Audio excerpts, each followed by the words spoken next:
The House will come to order. I pledge allegiance To the flag of the United States of America and to the republic for which it stands, one nation, under God, indivisible, with liberty and justice for all.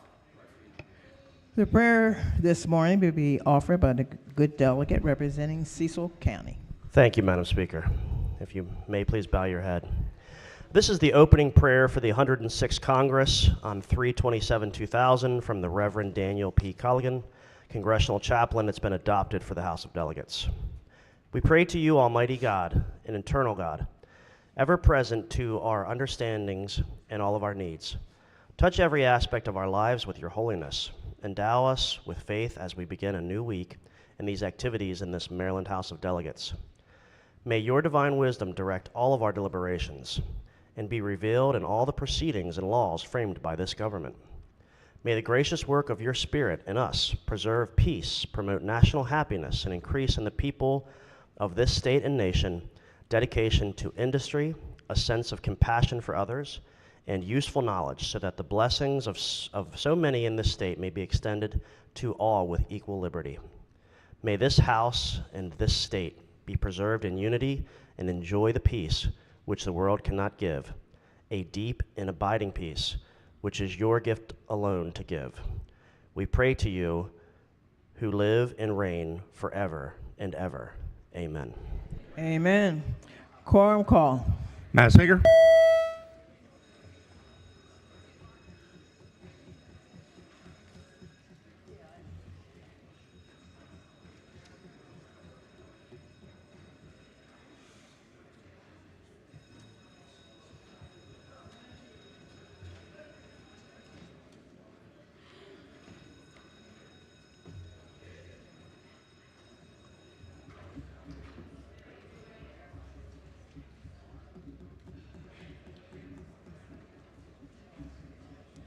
Has everyone recorded their presence?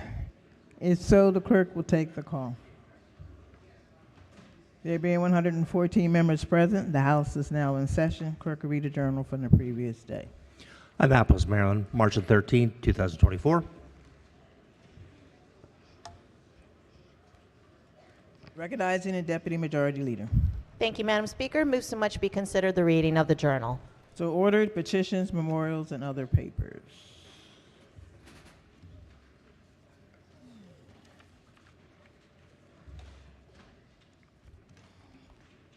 Report of the Committee on Environment and Transportation, report number 25. Clerk will read the first bill. Senate Bill 15, Cooperative Housing Corporations Dispute Settlement, favorable. Question for the House is the adoption of the favorable report. All in favor signify by saying aye. Aye. Opposed? The ayes have it. Favorable report is adopted. Are there any amendments to the bill or to its title? Hearing none, the bill is ordered, printed for third reading. Clerk will read the next bill. Senate Bill 20, Environment Cox Creek Citizens Oversight Committee alterations, favorable. Question for the House is the adoption of the favorable report. All in favor signify by saying aye. Opposed? The ayes have it. The favorable report is adopted. Are there any amendments to the bill or to its title? Hearing none, the bill is ordered, printed for third reading. Clerk, read the next bill. Senate Bill 55, Vehicle Laws Disabled Veteran Registration Plates, issuance, favorable. Question for the House is the adoption of the favorable report. All in favor signify by saying aye. Opposed? The ayes have it. The favorable report is adopted. Are there any amendments to the bill or to its title? Hearing none, the bill is ordered, printed for third reading. Clerk, read the next bill. Senate Bill 90, Community Development Administration Live Near Your School Program Funding and Extension, favorable amendments. Amendment number 1. Madam Speaker. Recognizing the floor leader. Thank you, Madam Speaker. Move so much be the reading of the amendment. So ordered. As amended, the bill extends the termination date from Chapter 247 of 2021, which establishes the Live Near Your School program and a related home buyer assistance program to September 30th of 2024. Amendment number 1 is technical. Amendment number 2 removes the discretionary appropriation language, makes technical changes. Move the amendments, Madam Speaker. Question for the House is the adoption of the amendments. All in favor signify by saying aye. Aye. Opposed? The ayes have it. The amendments have been adopted. Question now is adoption of the favorable report as amended. All in favor signify by saying aye. Opposed? The ayes. The favorable report is adopted. Are there any additional amendments to the bill or to its title? Hearing none, the bill is ordered printed for third reading. Clerk, read next bill. Senate Bill 149, vehicle towing or removal, insurer of record, electronic notification, favorable. Question for the House is the adoption of the favorable report. All in favor signify by saying aye. Opposed? The ayes have it. Favorable report is adopted. Are there any amendments to the bill or to its title? Hearing none, the bill is ordered printed for third reading. Clerk, read next bill.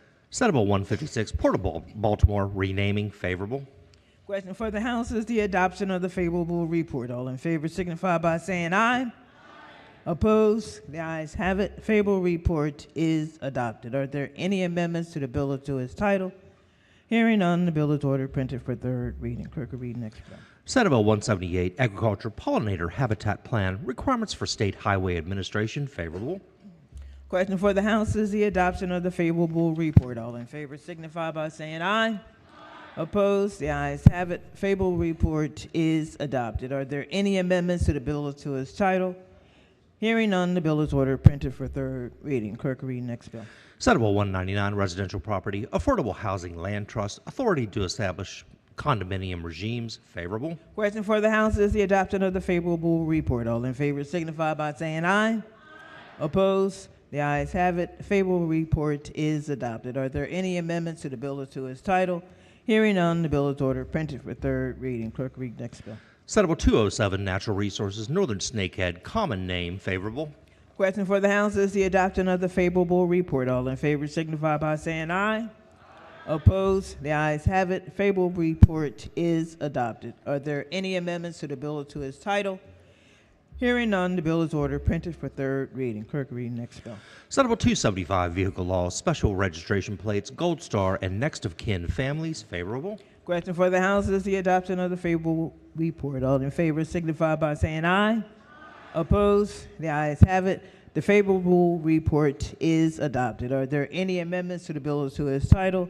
Hearing none, the bill is ordered printed for third reading. Clerk, read next bill. Senate Bill 281, Natural Resources, Submerged Aquatic Vegetation, Alteration or Removal Requirements, favorable. Question for the House is the adoption of the favorable report. All in favor signify by saying aye.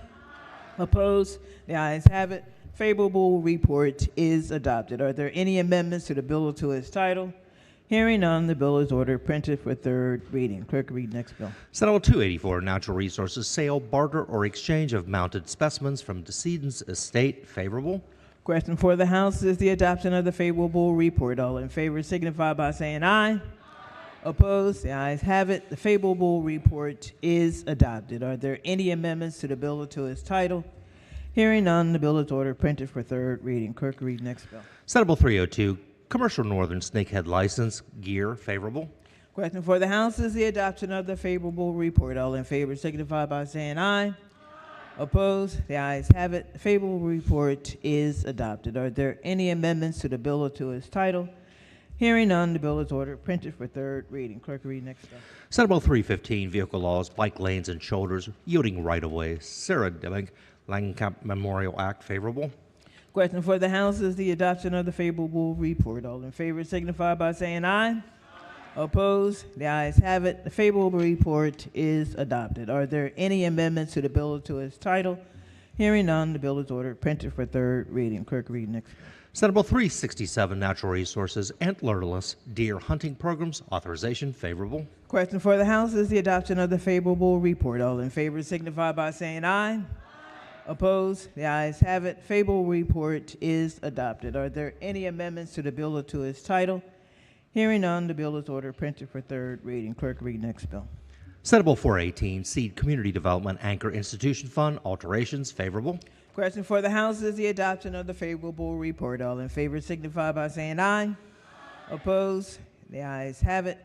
Favorable report is adopted. Are there any amendments to the bill or to its title? Hearing none, the bill is ordered printed for third reading. Clerk, read next bill. Senate Bill 442, Street Racing and Exhibition Driving, Prohibited Acts, Enforcement and Penalties, favorable amendments, amendment number 1. Recognizing the floor leader. Thank you, Madam Speaker. Move so much be considered the reading of the amendment. So ordered. The amendment is technical. Move the amendment. Question for the House is the adoption of the amendment. All in favor signify by saying aye. Opposed? The ayes have it. Amendments have been adopted. Question now is adoption of the favorable report as amended. All in favor signify by saying aye. Opposed? The ayes have it. Favorable report is adopted. Are there any additional amendments to the bill or to its title? Hearing none, the bill is ordered printed for third reading. Clerk will read next bill. Senate Bill 446, Local Government Condominium and Homeowners Associations Repair and Rehabilitation Funds. Favorable. Question for the House is the adoption of the favorable report. All in favor signify by saying aye. Opposed? The ayes have it. Favorable report is adopted. Are there any amendments to the bill or to its title? Hearing none, the bill is ordered printed for third reading. Clerk will read next bill. Senate Bill 969, Stream and Watershed Restoration, Stream Restoration Contractor Licensing and Projects, and Chesapeake and Atlantic Coastal Bays Restoration and Funding, Whole Watershed Act. Favorable amendments. Amendment number 1. Madam Speaker. Floor leader. Thank you, Madam Speaker. So much be considered the reading of the amendments. So ordered. Amendment number 1 is technical. Amendment number 2 strikes the language that would have established a stream restoration contractors licensing board and strikes the language that would have established new requirements for stream restoration projects. Move the amendments. Question for the House is the adoption of the amendments. All in favor signify by saying aye.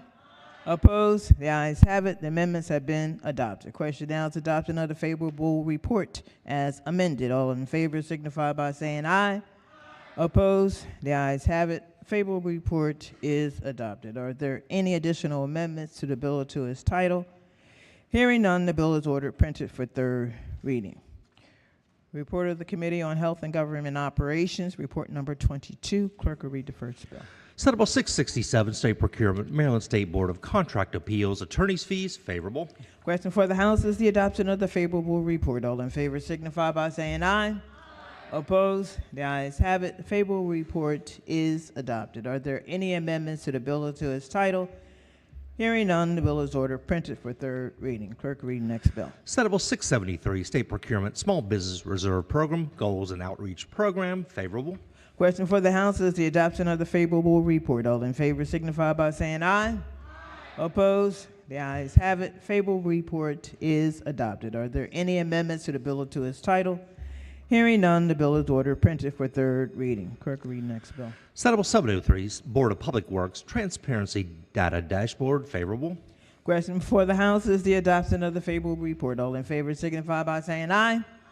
Opposed? The ayes have it. The favorable report is adopted. Are there any amendments to the bill or to its title? Hearing none, the bill is ordered printed for third reading. Clerk will read the next bill.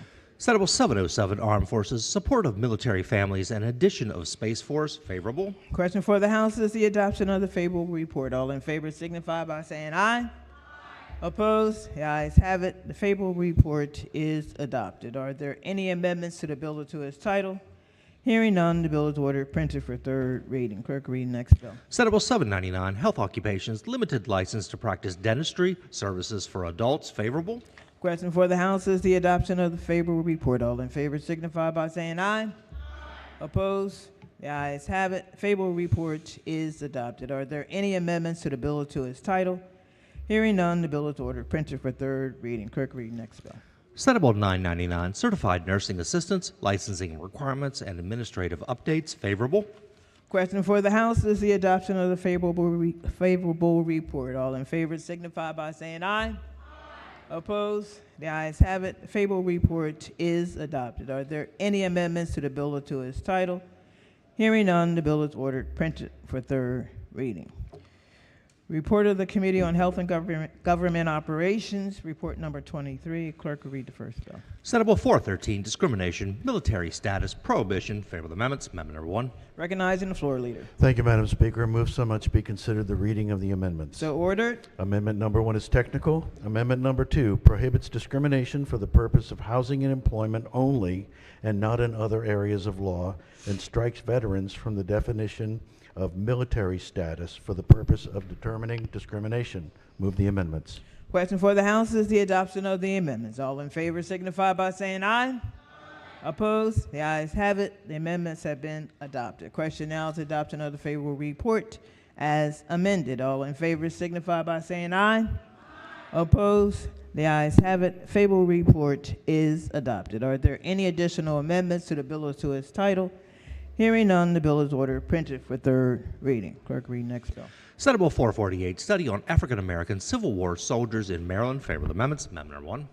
Recognizing the floor leader. Thank you, Madam Speaker. The amendments conform the bill to House Bill 133, which passed 135 to 0. Amendment number 1, move so much be considered the reading of the amendment. So ordered. Amendment number 1 is technical and alters the short title of the bill. Amendment number 2 establishes the commission to study African American Civil War soldiers in Maryland rather than require the Maryland Department of Veteran Affairs to do a study. Move the amendment. Question for the House is the adoption of the amendments. All in favor signify by saying aye. Opposed? The ayes have it. The amendments have been adopted. The question now is adoption of the favorable report as amended. All in favor signify by saying aye. Opposed? The ayes have it. Favorable report is adopted. Are there any additional amendments to the bill or to its title? Hearing none, the bill is ordered printed for third reading. Clerk, read next bill.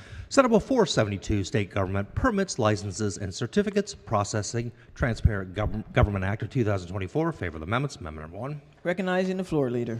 Thank you, Madam Speaker. Good morning. Move so much be considered the reading of the amendments. So ordered. Amendment number 1 is technical. Amendment number 2 strikes language that would have added the Maryland State Department of Education to a list of principal departments of the executive branch of state government. Move the amendments. Question for the House is the adoption of the amendments. All in favor signify by saying aye.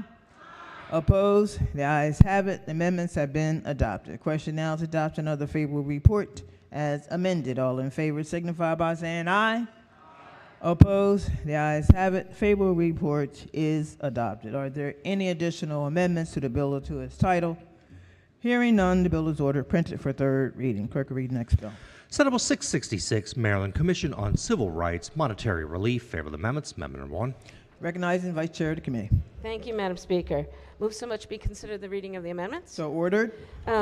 Amendment number 1 strikes the language increasing the maximum amount of certain monetary relief and specifies that certain increased monetary relief is only available if the respondent has not reasonably mitigated the harm caused by the discriminatory act. The amendment conforms the bill to HB 368, which passed the House 101 to 34. Thank you, Madam Speaker. Move the amendments. Question for the House is the adoption of the amendments. All in favor signify by saying aye. Opposed? The ayes have it. The amendments have been adopted. Question now is adoption of the favorable report as amended. All in favor signify by saying aye. Opposed? The ayes have it. Favorable report is adopted. Are there any additional amendments to the bill or to its title? Hearing none, the bill is ordered printed for third reading. Clerk, read next bill. Senate Bill 669, State Government Attorney General Publication of Documents. Favorable amendments. Amendment number 1. Recognizing the floor leader. Thank you, Madam Speaker. Move so much be considered the reading of the amendments. So ordered. The amendments conform this bill to House Bill 1158, which passed the House 133 to 0. Amendment number 1 is technical. Amendment number 2 repeals the requirement that the Attorney General by December 1st of each year report to the Governor and the Legislative Policy Committee on any action undertaken by the Maryland Defense Act, repeals a requirement for the Office of the Attorney General annual report to include an itemized statement of receipts and disbursements of the Attorney General during the preceding fiscal year, and specifies that the annual report must also be submitted to the Maryland General Assembly. Move the amendments. Question for the House is the adoption of the amendments. All in favor signify by saying aye. Opposed? The ayes have it. The amendments have been adopted. Question now is adoption of the favorable report as amended. All in favor signify by saying aye.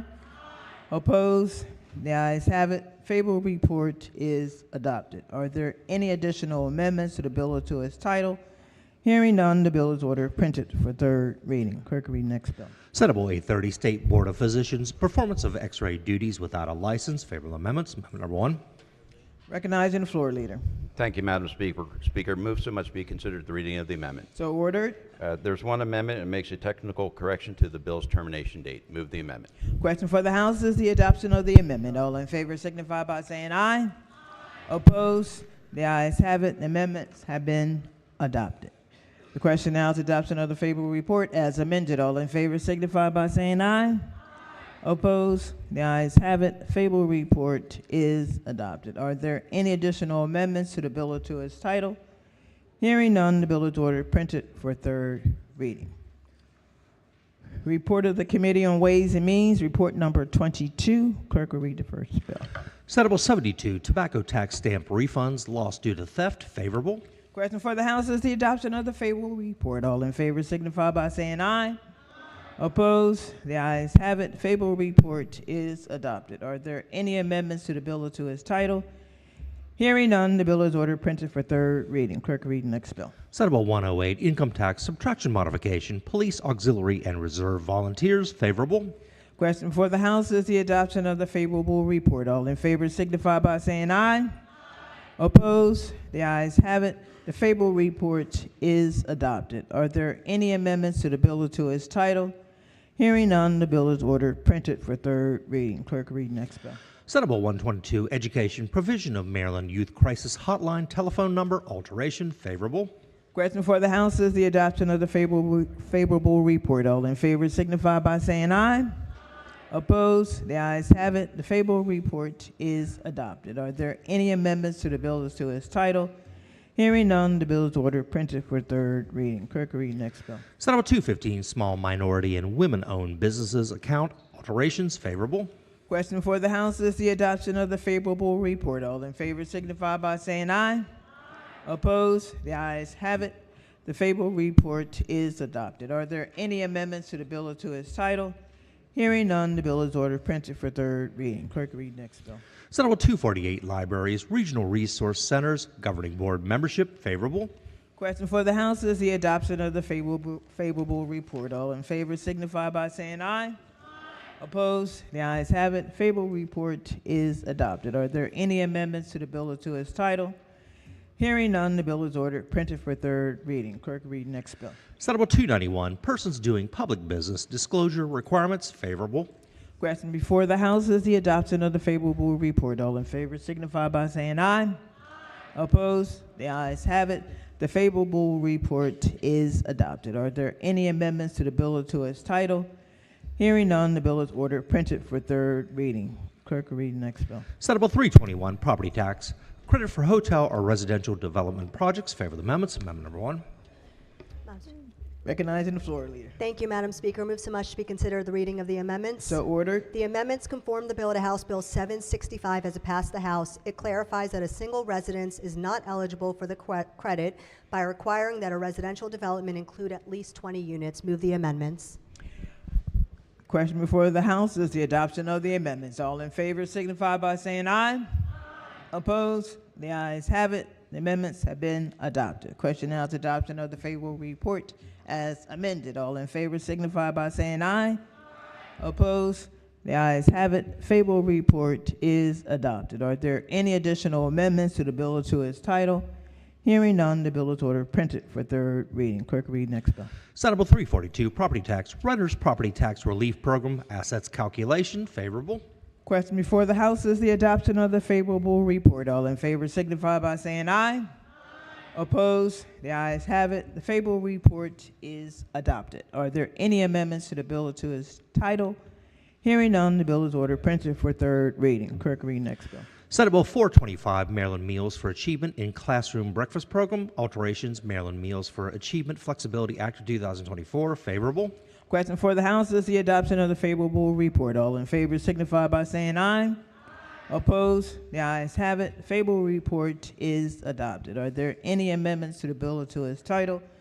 Hearing none, the bill is ordered printed for third reading. Clerk will read next bill. Senate Bill 444, Maryland Longitudinal Data System Center, Student Information, United States Census Bureau, favorable. Question before the House is the adoption of the favorable report. All in favor signify by saying aye. Opposed? The ayes have it. The favorable report is adopted. Are there any amendments to the bill or to its title? Hearing none, the bill is ordered printed for third reading. Clerk will read next bill. Senate Bill 678, Income Tax Technical Corrections, favorable. Question before the House is the adoption of the favorable report. All in favor signify by saying aye. Opposed? The ayes have it. The favorable report is adopted. Are there any amendments to the bill or to its title? Hearing none, the bill is ordered printed for third reading. Quorum call.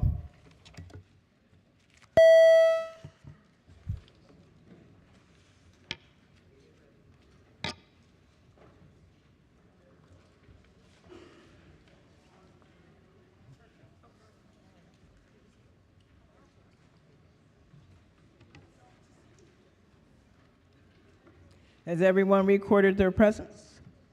So, clerk will take the call.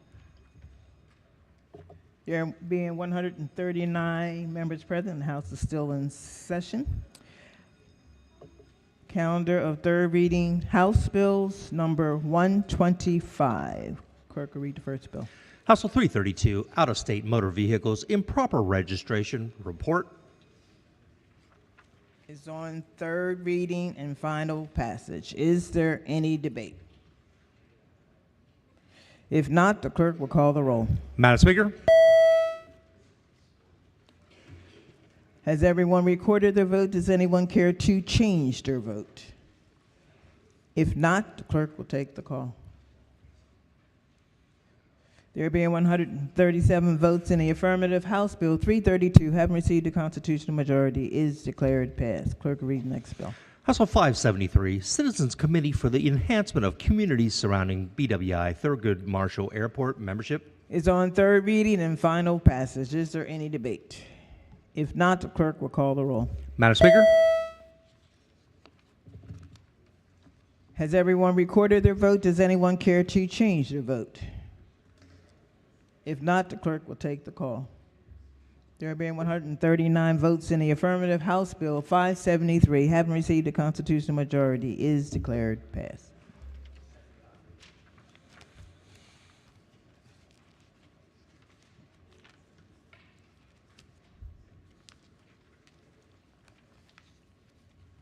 Calendar of third reading, Senate bills, number 2. Clerk will read the first bill. Senate Bill 18, Health Occupations, Pharmacists, Administration of Vaccines. Is on third reading and final passage. Is there any debate? Are there any amendments to the bill or to its title? If not, the clerk will call the roll. Madam Speaker.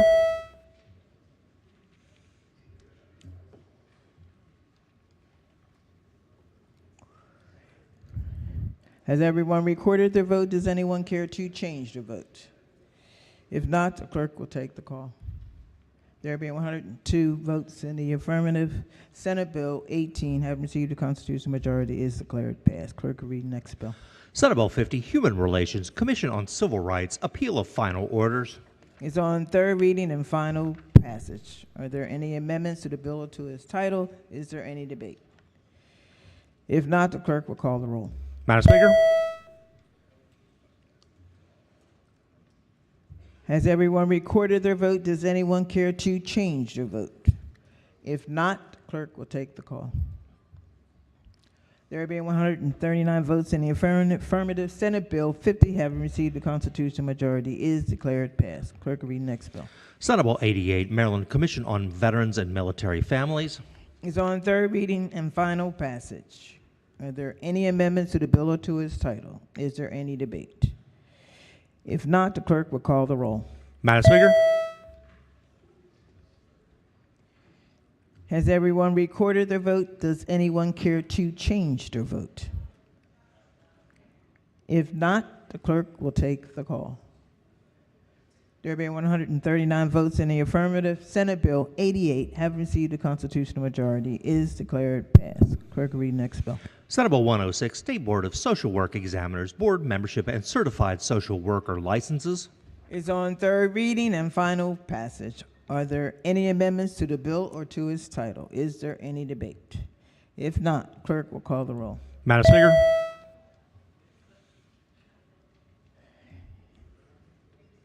Has everyone recorded their vote? Does anyone care to change their vote? If not, the clerk will take the call. There being 139 votes in the affirmative, Senate Bill 106, having received the constitutional majority, is declared passed. Clerk will read the next bill. Senate Bill 305, Department of Natural Resources, Maryland Geological Survey Fund Establishment. is on third reading and final passage. Are there any amendments to the bill or to its title? Is there any debate? If not, the clerk will call the roll. Madam Speaker. Has everyone recorded their vote? Does anyone care to change their vote? If not, the clerk will take the call. There be 139 votes in the affirmative. Senate Bill 305, having received the constitutional majority, is declared passed. Clerk will read the next bill. Senate Bill 518, Task Force on Property Appraisal and Valuation Equity Alterations. Is on third reading and final passage. Are there any amendments to the bill or to its title? Is there any debate? If not, the clerk will call the roll. Madam Speaker. Has everyone recorded their vote? Does anyone care to change their vote? If not, the clerk will take the call. There being 116 votes in the affirmative, Senate Bill 518, having received the constitutional majority, is declared passed. Clerk will read the next. Calendar of third reading, Senate Bills number 3. Clerk will read the first bill. Senate Bill 144, Medical Records Fees, Attorneys Representing Patients. Is on third reading and final passage. Are there any amendments to the bill or to its title? Is there any debate?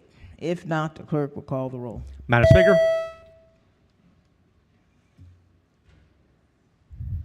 Has everyone recorded their vote? Does anyone care to change their vote? If not, the clerk will take the call. There being 138 votes in the affirmative, Senate Bill 144, having received the constitutional majority, is declared passed. Clerk will read the next bill. Senate Bill 151, Prince George's County Work Group on Health and Wellness. Is on third reading and final passage. Are there any amendments to the bill or to its title? Is there any debate? If not, the clerk will call the roll. Madam Speaker. Has everyone recorded their vote? Does anyone care to change their vote? If not, the clerk will take the call. There being 139 votes in the affirmative, Senate Bill 151, having received the constitutional majority, is declared passed. Clerk will read the next bill. Senate Bill 175, State Board of Examiners in Optometry Criminal History Records Checks. Is on third reading and final passage. Are there any amendments to the bill or to its title? Is there any debate? If not, the clerk will call the roll.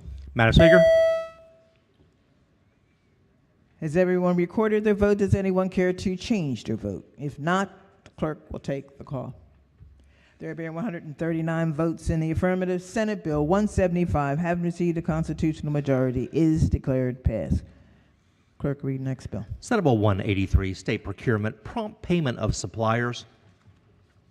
Is on third reading and final passage. Are there any amendments to the bill or to its title? Is there any debate? If not, the clerk will take the call, will call the roll. Madam Speaker. Has everyone recorded their vote? Does anyone care to change their vote? If not, the clerk will take the call. There being 139 votes in the affirmative, Senate Bill 183, having received the constitutional majority, is declared passed. Clerk, read the next bill. Senate Bill 217, Health Insurance Conformity with Federal Law. Is on third reading and final passage. Are there any amendments to the bill or to its title? Is there any debate? If not, the clerk will call the roll. Madam Speaker.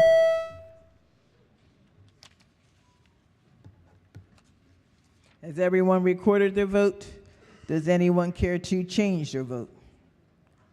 If not, the clerk will take the call. There being 137 votes in the affirmative, Senate Bill 217, having received the constitutional majority, is declared passed. Clerk, read the next bill. Senate Bill 221, Health Occupations Board, Reciprocal Licensure and Certification. Is on third reading and final passage. Are there any amendments to the bill or to its title? Is there any debate? If not, the clerk will call the roll. Madam Speaker. Has everyone recorded their vote? Does anyone care to change their vote? If not, the clerk will take the call. There being 139 votes in the affirmative, Senate Bill 221, having received the constitutional majority, is declared passed. Calendar of third reading, Senate Bills number 4. Clerk will read the first bill. Senate Bill 226, Human Services Attendant Care Program, ongoing additional supports. Is on third reading and final passage. Are there any amendments to the bill or to its title? Is there any debate? If not, clerk will call the roll. Madam Speaker, Has everyone recorded their vote? Does anyone care to change their vote? If not, the clerk will take the call. There being 138 votes in the affirmative, Senate Bill 226, having received the constitutional majority, is declared passed. Clerk will read the next bill. Senate Bill 228, Maryland Health Benefit Exchange, Qualified Health Plans, Dental Coverage. Is on third reading and final passage. Are there any amendments to the bill or to its title? Is there any debate? If not, clerk will call the roll. Madam Speaker, Has everyone recorded their vote? Does anyone care to change their vote? If not, the clerk will take the call.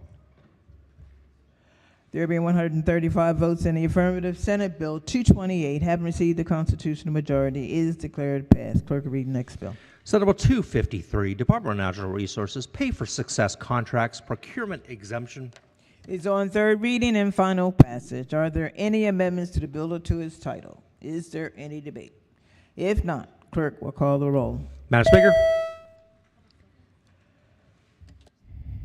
Has everyone recorded their vote? Does anyone care to change their vote? If not, the clerk will take the call. There being 139 votes in the affirmative, Senate Bill 253, having received a constitutional majority, is declared passed. Clerk will read the next bill. Senate Bill 332, Hospitals and Urgent Care Centers, Sepsis Protocol, Laughlin's Law. Is on third reading and final passage. Are there any amendments to the bill or to its title? Is there any debate? If not, the clerk will call the roll. Madam Speaker,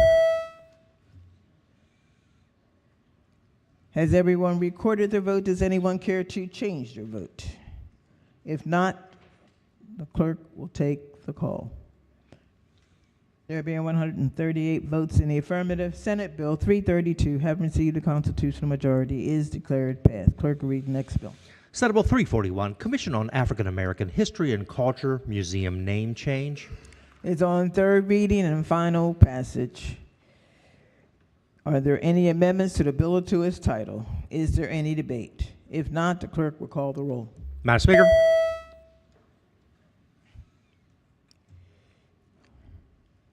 Has everyone recorded their vote? Does anyone care to change their vote? If not, the clerk will take the call. There being 139 votes in the affirmative, Senate Bill 341, having received a constitutional majority, is declared passed. Clerk will read the next bill. Senate Bill 374, State Emergency Medical Services Board, Licenses and Certificates, Application Requirements. Is on third reading and final passage. Are there any amendments to the bill or to its title? Is there any debate? If not, the clerk will call the roll. Madam Speaker, Has everyone recorded their vote? Does anyone care to change their vote? If not, the clerk will take the call. There being 99 votes in the affirmative, Senate Bill 374, having received a constitutional majority, is declared passed.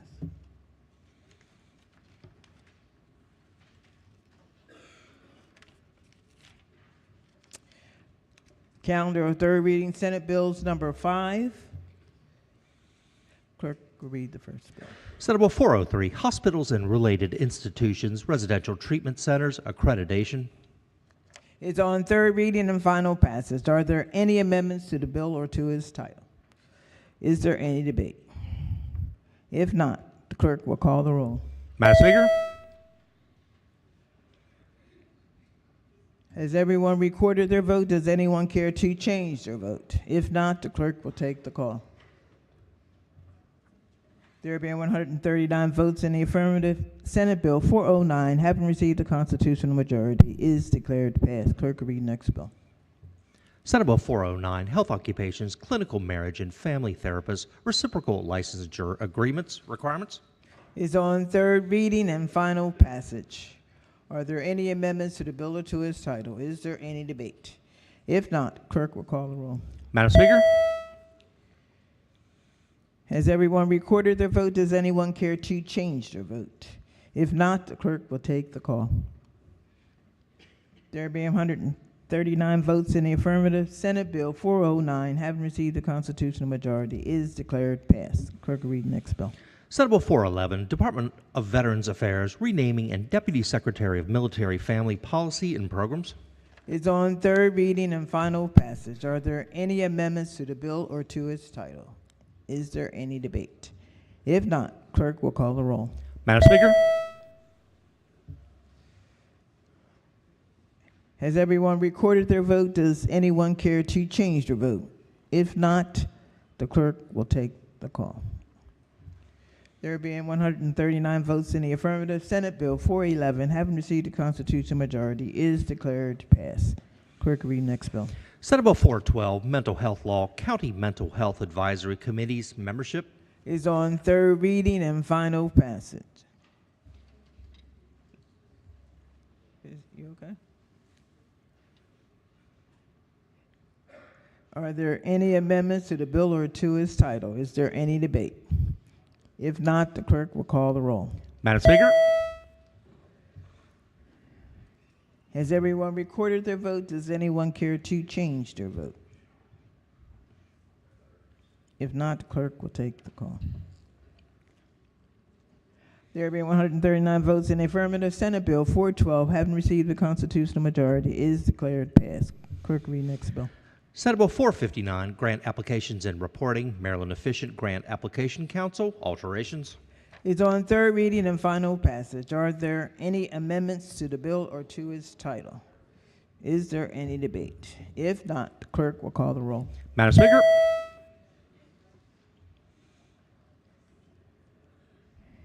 Has everyone recorded their vote? Does anyone care to change their vote? If not, the clerk will take the call. There being 138 votes in the affirmative, Senate Bill 459, having received the constitutional majority, is declared passed. Clerk will read the next bill. Senate Bill 558, Garrett County Procurement Bids and Contracts. Is on third reading and final passage. Are there any amendments to the bill or to its title? Is there any debate? If not, the clerk will call the roll. Madam Speaker, Has everyone recorded their vote? Does anyone care to change their vote? If not, the clerk will take the call. There being 139 votes in the affirmative, Senate Bill 558, having received the constitutional majority, is declared passed. Before I go to the next set of bills, just want to let you know, just about 5 minutes ago, the Senate started their photo shoot over there. So that's why I was trying to be productive instead of having you sit there. So, okay?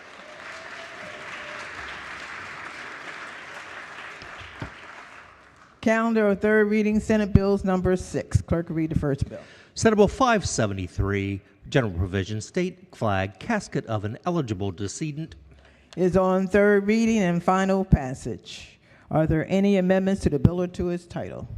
Is there any debate? If not, the clerk will call the roll. Madam Speaker,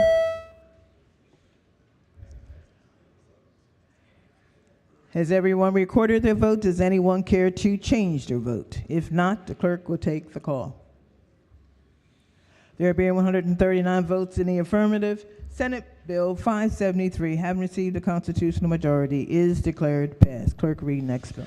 Senate Bill 649, 911 Trust Fund, Purposes, Training in Telecommunications, Cardiopulmonary Resuscitation. Is on third reading and final passage. Are there any amendments to the bill or to its title? Is there any debate? If not, the clerk will call the roll. Madam Speaker, Has everyone recorded their vote? Does anyone care to change their vote?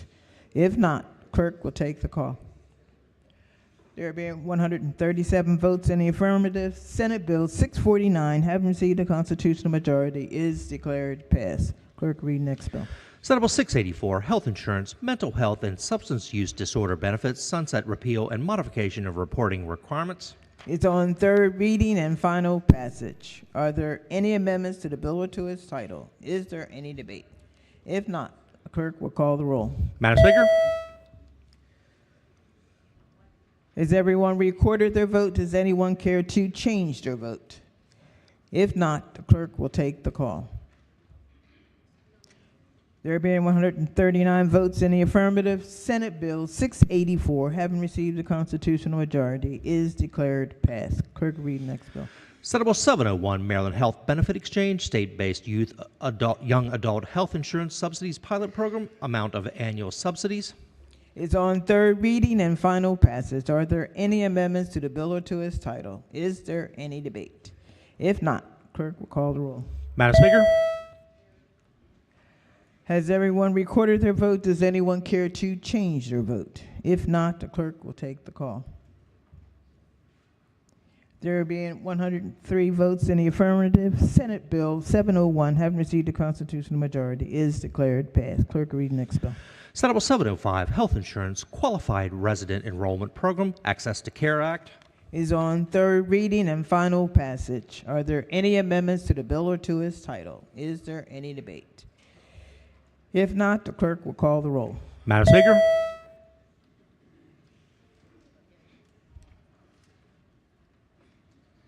Has everyone recorded their vote? Does anyone care to change their vote? If not, the clerk will take the call. There being 100 votes in the affirmative, Senate Bill 705, having received a constitutional majority, is declared passed. Clerk will read the next bill. Senate Bill 712, State-Owned Nursing Homes, Deficiencies, Citations, and Fines, Reporting Requirements. Is on third reading and final passage. Are there any amendments to the bill or to its title? Is there any debate? If not, the clerk will call the roll. Madam Speaker? Has everyone recorded their vote? Does anyone care to change their vote? If not, the clerk will take the call. There being 139 votes in the affirmative, Senate Bill 712, having received a constitutional majority, is declared passed. Calendar of third reading, Senate Bills number 7. Clerk will read the first bill. Senate Bill 714, State Board of Examiners for Audiologists, Hearing Aid Dispensers, Speech Language Pathologist, and Music Therapist, appointment of members. Is on third reading and final passage. Are there any amendments to the bill or to its title? Is there any debate? If not, clerk will call the roll. Madam Speaker? Has everyone recorded their vote? Does anyone care to change their vote? If not, the clerk will take the call. There being 138 votes in the affirmative, Senate Bill 714, having received a constitutional majority, is declared passed. Clerk, read the next bill. Senate Bill 778, Health Insurance Hearing Aids for Adults Coverage. Is on third reading and final passage. Are there any amendments to the bill or to its title? Is there any debate? If not, the clerk will call the roll. Madam Speaker? Has everyone recorded their vote? Does anyone care to change their vote? If not, the clerk will take the call. There being 138 votes in the affirmative, Senate Bill 778, having received a constitutional majority, is declared passed. Clerk, read the next bill. Senate Bill 821, Maryland Insurance Administration Professional Employer Organizations Study. Is on third reading and final passage. Are there any amendments to the bill or to its title? Is there any debate? If not, the clerk will call the roll. Madam Speaker? Has everyone recorded their vote? Does anyone care to change their vote? If not, the clerk will take the call. There being 139 votes in the affirmative, Senate Bill 821, having received a constitutional majority, is declared passed. Clerk will read the next bill. Senate Bill 875, Miriam Kelty Aging and Senior Social Connection Hub and Spoke Pilot Program. Is on third reading and final passage. Are there any amendments to the bill or to its title? Is there any debate? If not, the clerk will call the roll. Madam Speaker? Has everyone recorded their vote? Does anyone care to change their vote? If not, the clerk will take the call. There being 139 votes in the affirmative, Senate Bill 875, having received a constitutional majority, is declared passed. Clerk will read the next bill. Senate Bill 996, Advanced Practice Registered Nurses Professional Liability Insurance Coverage Notification Requirements. It's on third reading and final passage. Are there any amendments to the bill or to its title? Is there any debate? If not, the clerk will call the roll. Madam Speaker? Has everyone recorded their vote? Does anyone care to change their vote? If not, the clerk will take the call.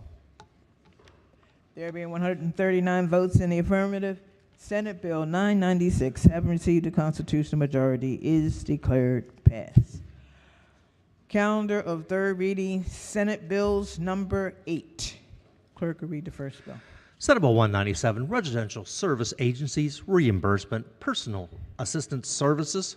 Is on third reading and final passage. Are there any amendments to the bill or to its title? Is there any debate? If not, the clerk will call the roll. Madam Speaker? Has everyone recorded their vote? Does anyone care to change their vote? If not, the clerk will take the call. There being 101 votes in the affirmative, Senate Bill 197, having received a constitutional majority, is declared passed. Clerk will read next bill. Senate Bill 212, Behavioral Health Advisory Council and Commission on Behavioral Health Care, Treatment, and Access alterations. Is on third reading and final passage. Are there any amendments to the bill or to its title? Is there any debate? If not, the clerk will call the roll. Madam Speaker? Has everyone recorded their vote? Does anyone care to change their vote? If not, the clerk will take the call.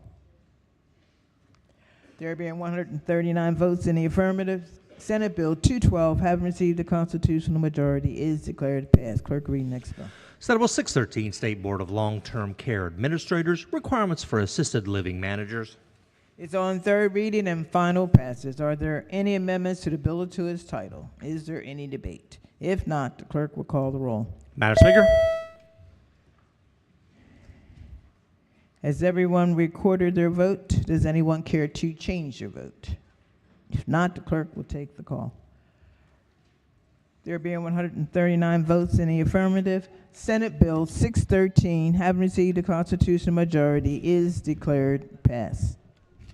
Madam Speaker, Yes. vote change on Senate Bill 228 from yea to nay.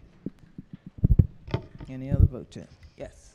Thank you, Madam Speaker. Vote change Senate Bill 228 from yea to nay. Any other vote changes? Okay. Message from the Chief Executive, Supplemental Budget Number 2. The clerk will read the supplemental budget and the committee assignment. March 26, 2024, dear Madam Speaker, pursuant to the authority conferred on me by Article 3, Section 52, Subsection 5 of the Constitution of Maryland, and in accordance with the consent of the House of Delegates duly granted, I hereby submit Supplemental Budget Number 2 to Senate Bill 360, House Bill 350 in the form of an amendment to the budget for the fiscal year ending June 30th, 2025. Supplemental Budget Number 2 affects the previously estimated funds available for budget operations and shown in the following summary statement. Referred to appropriations. Okay. We're going to take a brief pause to see just where they are over the other side. So just chill. Just don't go anywhere far. Please.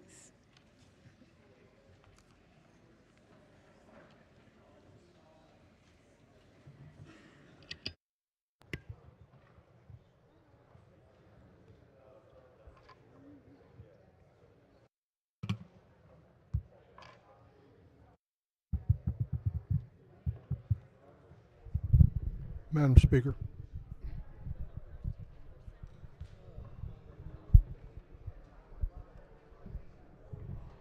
Madam Speaker, Yes. since we have a little time, I'd like to introduce my family. It's here today, if that'd be okay.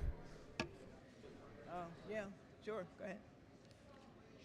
But Up in the balcony behind us is my beautiful wife of 50 years, my youngest daughter, and my grandson, also known as Little Bob and Wrecking Ralph. He's a great kid. I'm loving life. okay.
Quorum call.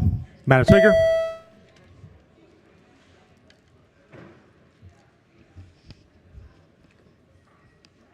Has everyone recorded their presence? The House is back in session. Clerk, take the call. Clerk will take the call.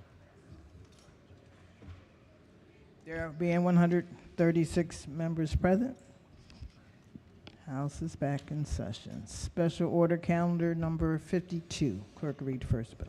House Bill 538, Land Use, Affordable Housing, Zoning, Density, and Permitting, Housing Expansion, and Affordability Act of 2024. Favorable report is amended and adopted.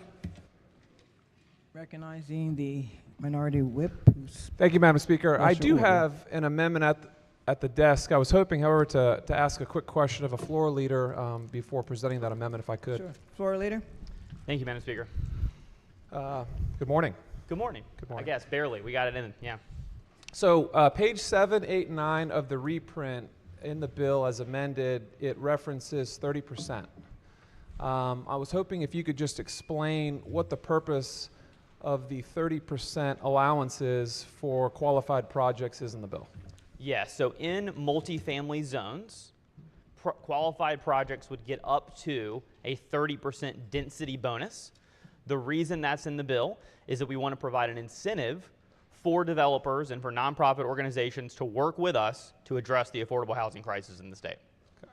So in other words, if a county was dealing with overcrowding, overdevelopment, overcrowded schools, congested roads, and at the local level they put in law or in code or ordinance, what have you, a cap on development, how many units can go in a particular area, this state law would supersede that. Is that correct?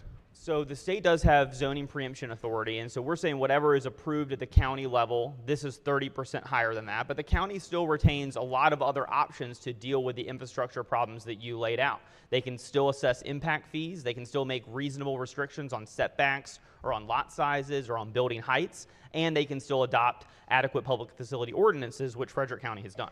Okay, thank you for answering those questions. So Madam Speaker, I do have an amendment at the desk. Amendment number 933128. Amendment number 1. Move so much be considered the reading of the amendment. So ordered. So basically what this amendment does, it strikes the 30% on pages 7, 8, and 9, as was mentioned by the floor leader, and I'll explain. So in the bill, it outlines, it looks like 3 scenarios for qualified projects. So if you have a local jurisdiction and you have, let's say, a rail station, you can, within 3/4 of a mile of that rail station in any direction, that would qualify as a qualified project. Or if you had state property that was previously state property and it was planned to be a development, that would qualify. And then the other one is any project that's owned by a nonprofit.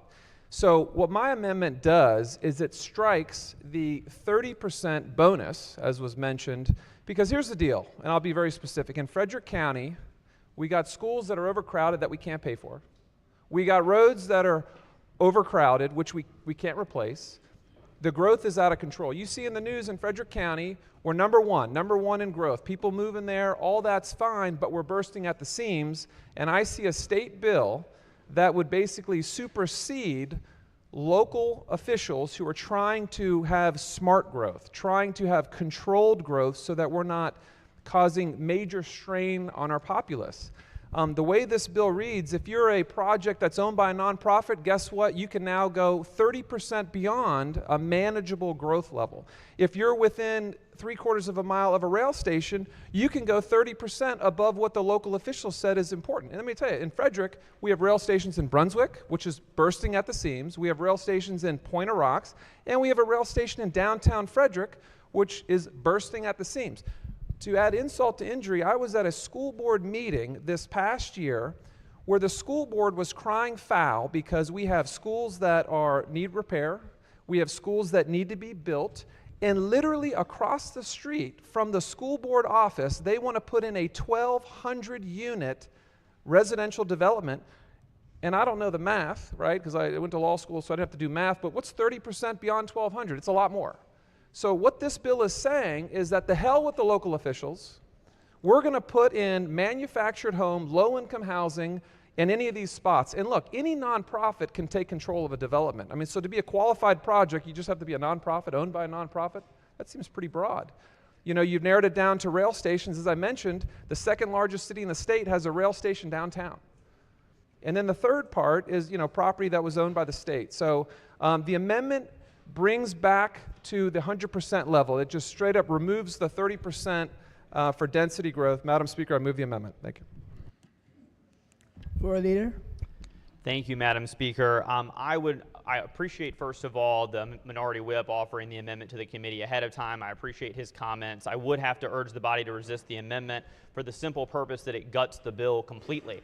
What the minority whip is suggesting here is that we take out the incentive in the bill to provide the state with what we desperately need, which is more affordable housing for our residents. It would be a little like if you hopped in a cab with your buddies to Camden Yards for opening day, and you really wanted one of your buddies to get a discounted rate for the cab ride because he's been struggling financially a little bit, but you didn't actually pay any extra money to the driver for that. You just said, hey, my buddy's struggling. I'm not going to give you anything extra in return, but could you help him out?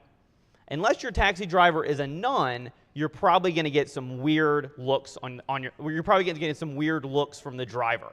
That's not going to turn out very well for you. The 30% density bonus in the bill only applies to multifamily zones. We're not talking about building skyscrapers in residential neighborhoods. If something is already zoned multifamily and it's a qualified project, a developer would get up to a 30% bonus. And ultimately what we're trying to do is provide an incentive for developers to help us build units where Marylanders need it the most. We've heard all session from the minority that we have a housing affordability crisis, and the way to solve it is to build more housing. It's not to beat up on the poor landlords. But this amendment would do the opposite. Vote red. Madam Speaker. Yes. Okay. Just my last point on this. So this amendment has nothing to do with taxi cabs and going to the game tomorrow. What this has to do with is certain jurisdictions are struggling with overdevelopment. And I know because I live in one. I attend the school board meetings where we have schools, and you'll probably hear more about this in a minute, that are way over capacity. Can't afford to build new ones. Can't even afford to maintain the ones we have now. We have a road project, Route 15, that was funded, completely funded, that was cut. I had the Secretary of Transportation in Frederick assuring me that that was going to go through, and then a week later, they cut $100 million from it. So what this bill does, without this amendment, is it once again allows for heavy development in an area that doesn't need it, that doesn't want it.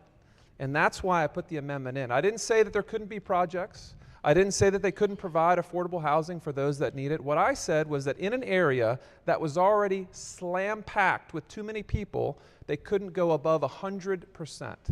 This amendment removes the 30% above the 100%. That's all it does. It doesn't strict developers' ability to build affordable houses. It's called smart growth. And Frederick County is struggling, and this bill and this amendment is for them. Thank you, Madam Speaker. Madam Speaker. Gentleman from Anne Arundel. Thank you, Madam Speaker. I stand in support of this amendment. But if the floor leader could rise for just one question that I'm Floor Leader. curious about, why 30%?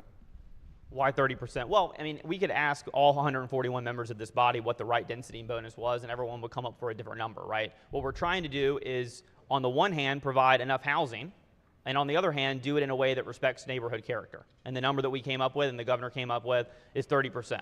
And we look to what other states are doing. So, for example, in both Florida and Montana, versions of this bill have been passed in the last year with much, much more aggressive increases on density. Montana's got large land masses, so it's not really comparable. Yeah, I mean, Governor DeSantis went significantly farther than this bill. So it's an arbitrary number. Any number that we come up with about density is arbitrary, but it's also based on what we think developers are actually willing to do. Every number in the bill was put through a consensus machine, basically. We heard from all stakeholders. We considered over 150 amendments, and every number you see was meant to satisfy as many people and disappoint as few people as possible. Okay, I appreciate that. And I appreciate you mentioning affordable housing. Look, I agree. If you were to go out and ask the average person, do you believe in affordable housing? Everybody says yes. Polls well, sounds good. I'm done. Thank you. Everybody wants affordable housing except for the seller. It's funny. Everybody wants their house to be valued more. I'm a recovering mortgage lender of 20-some years. Never once did I get an appraisal in and the homeowner say, that's way too high. That's not right, that's too high. Matter of fact, we see bills up there all the time about appraisals because people don't believe their appraisal was correct for this reason or that reason. They want a higher value. People want affordable housing, just not next to them and not when they're selling their house. And the reason is simple. They were just mentioned. Anytime you start to supersede local control, I know in Anne Arundel County, where we're all sitting right now, the comprehensive rezoning takes 6 to 8 years. That's 9 different zones. You know why? They meticulously go to every one of those zones and have public meetings where the parents come out, the homeowners come out, the citizens come out and say, we have too much traffic. Our schools are overcrowded. We don't want this here. We don't want this there. But they still have the control to say, but we feel like this zoning is appropriate here. Not everybody's happy, but they take into account all of this data to make sure what they're doing in their own county is correct. They don't pick a number arbitrarily out of the air. Everybody, that is what government should be. All of those people, communities, residents coming together and say, this is what we want in our neighborhoods. This is what we accept. And what do? We said we're going to fix the affordable housing problem by shoving something down your throat. That's not the way government should work. We still are the consent of the governed. This is them consenting to us, and that's what they do with local control. They say, this is the zoning we want. That's the consent of the governed, saying this is what we want, this is where we live. There's not a single person in here that tell me they want more traffic. There's not a single person in here who can tell me they want more stress on our public utilities, on our sewer systems, on our water systems. That stress leads to sewage leakage out in our waterways. I'll pull up article after article for you. It is such a stress on the infrastructure. I'm glad he mentioned impact fees. You want to solve the problem? You make the permitting process easier at the local level. Go to your county executives and tell them that. I can tell you in Anne Arundel County because I invest in real estate myself. The permit office happens to be at 266 Riva Road. I always tell them, listen, in the Bible, 666 is known as hell or the devil.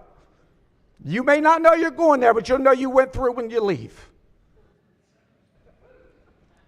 Impact fees are through the roof. Permitting fees are through the roof. So builders leave here. So now what do we have to do? We have to beg them to come back and shove zoning down the local authorities' throat. How about we just respect the work the counties do, because it's pretty daggum good and it's pretty extensive and it involves the public. If they don't want it, we shouldn't force it down their throat. With that, I push the amendment. Thank you, Madam Speaker. Gentlelady from Baltimore County. Thank you, Madam Speaker. I rise to support this amendment as well, and you know, I understand this amendment is also focused on rail stations and the building of additional homes near rail stations, which in my district, for the people of Middle River, we have a rail station. It is the only one in the Northeast where people actually walk across live railroad tracks. The Acela goes, I think, 150 miles an hour down this track, and it is a danger. I'm sure you could talk about rail stations in your part of the state where pedestrian safety has not been addressed. So I would say it's time to vote for this amendment And let's put safety, let's build the railroad track before we put the train on it, and vote yes on this amendment. On the amendment, all in favor signify by saying aye. Oppose? Roll call. Madam Speaker.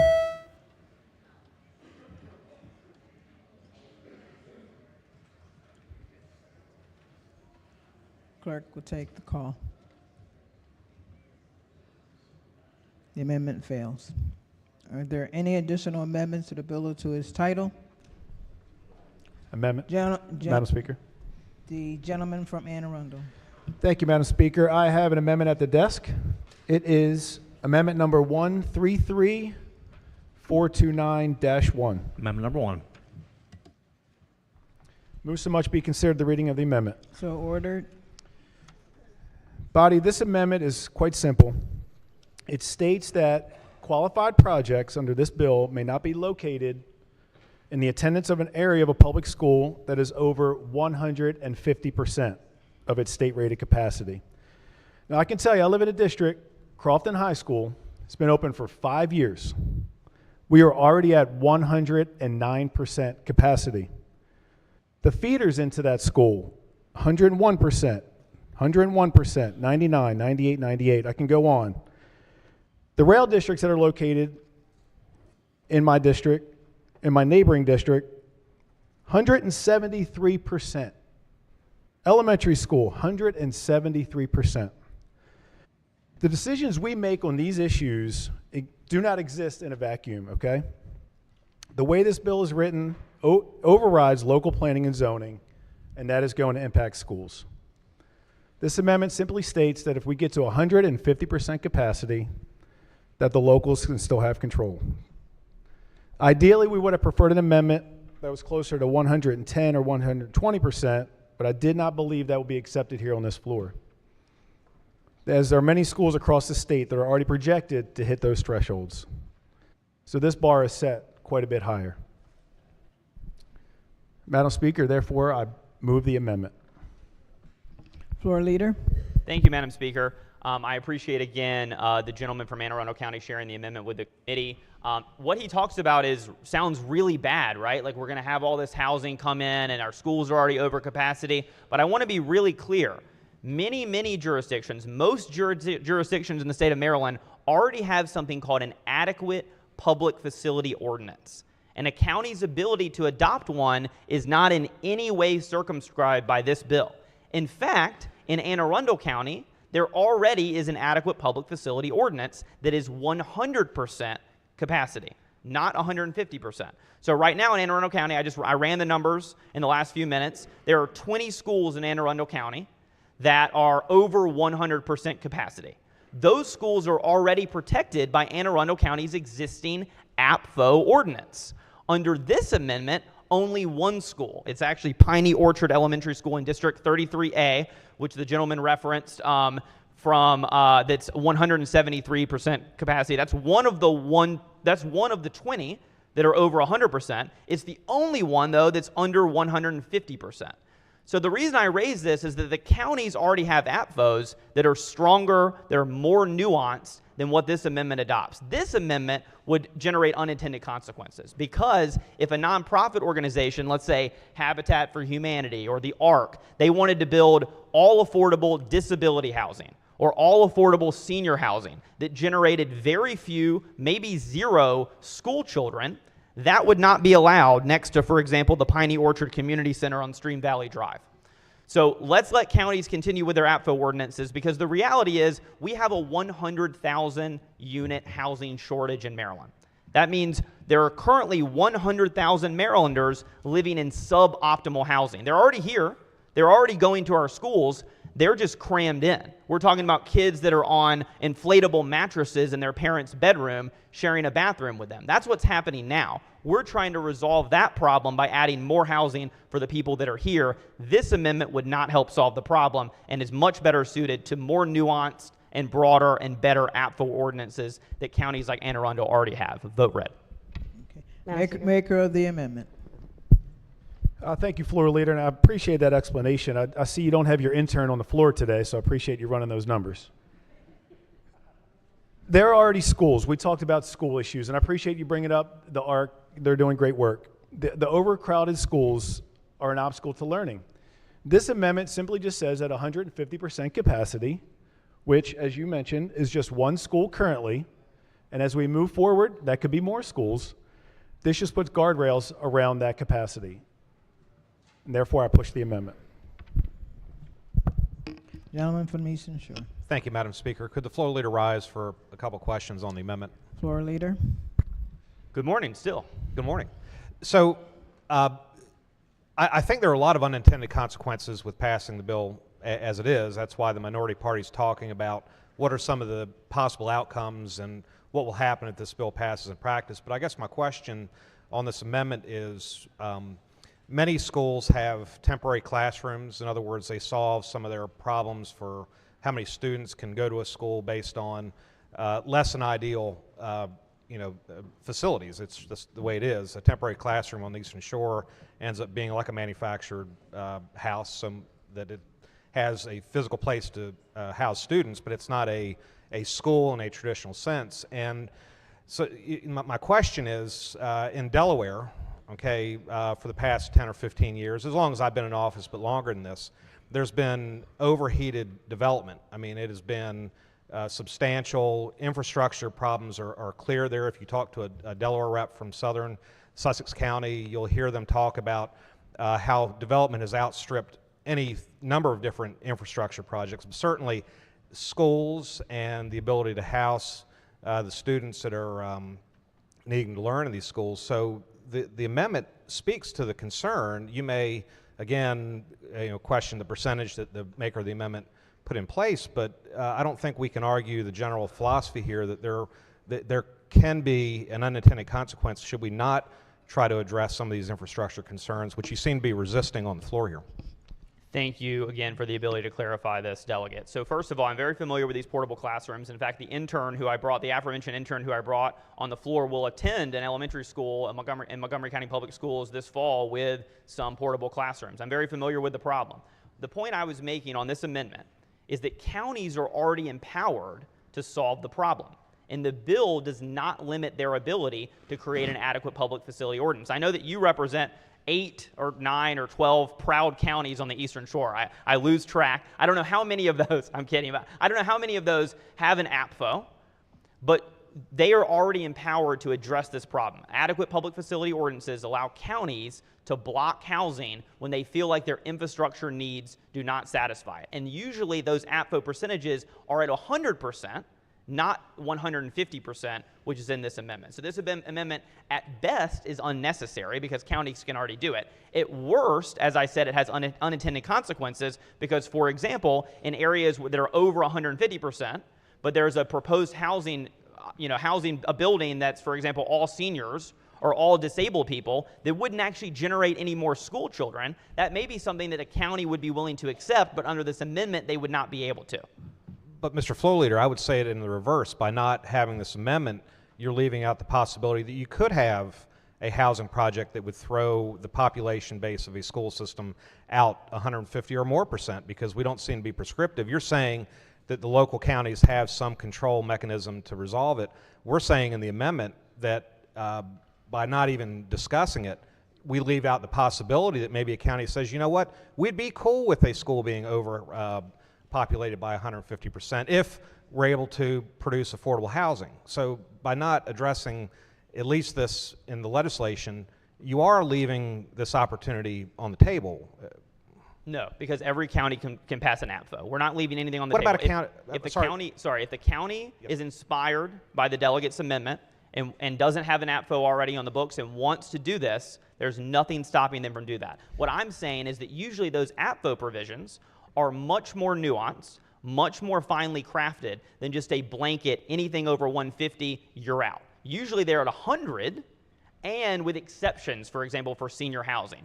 This is essentially a very, very blunt instrument to try to solve this problem. It's better solved by the APFO provisions that are already existing at the county level. All right, last bite at the apple, because in some ways I support the intent of the bill, just so we're clear on that. The the schools who would in this amendment be, or the areas that would be protected by this amendment, you could have a county that says, you know what, we'd be okay with this overpopulation of the schools because we believe that housing is more important than whether or not we can really properly keep a number of students in the school that are what that school system is intending with that property.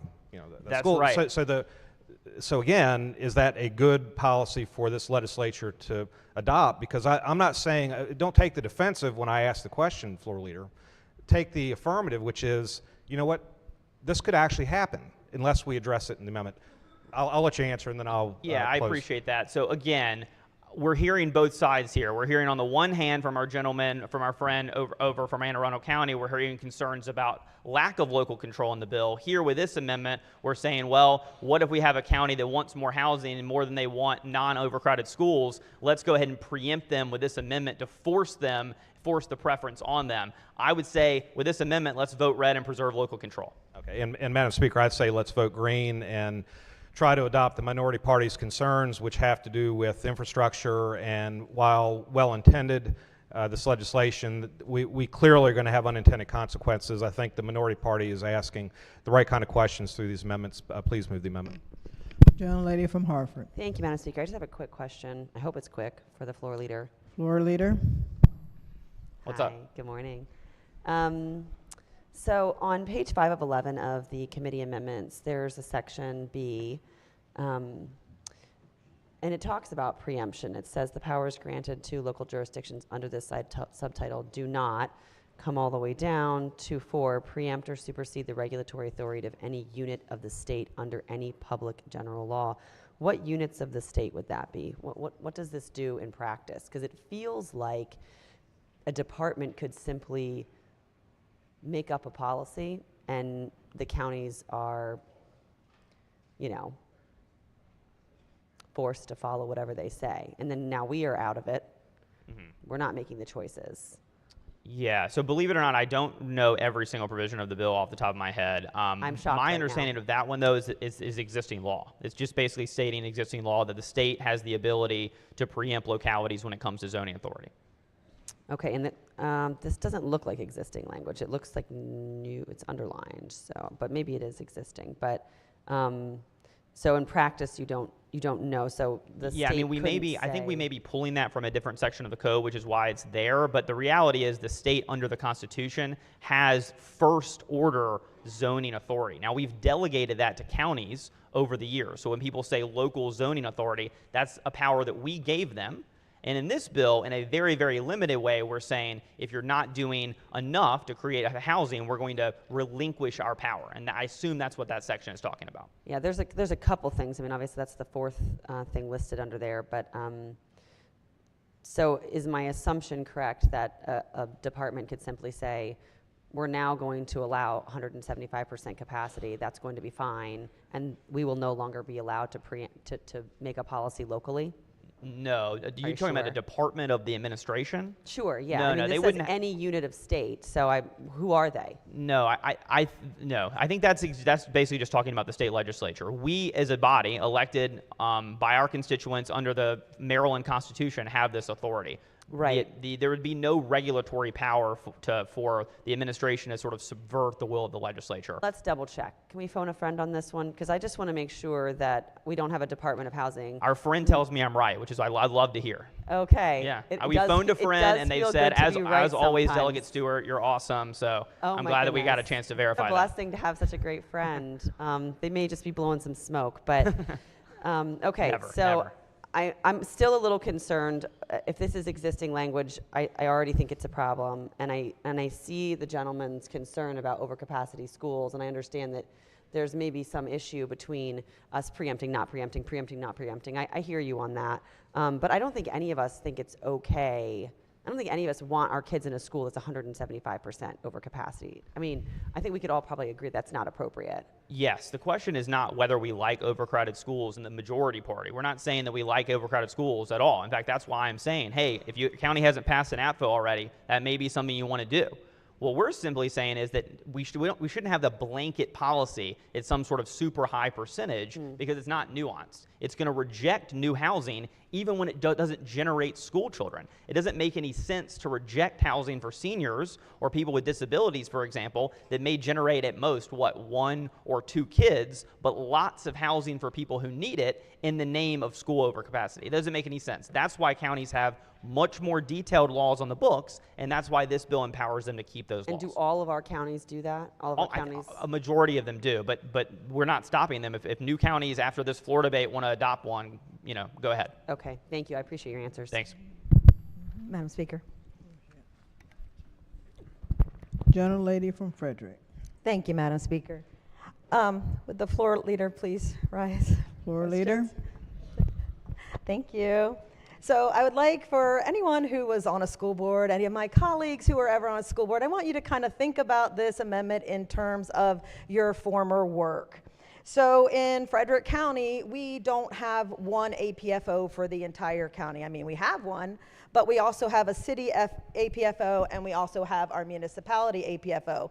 None of those really fund the schools. They have some mitigation fees that they may apply toward them, but they don't fund the schools. What funds the schools is the county and the state.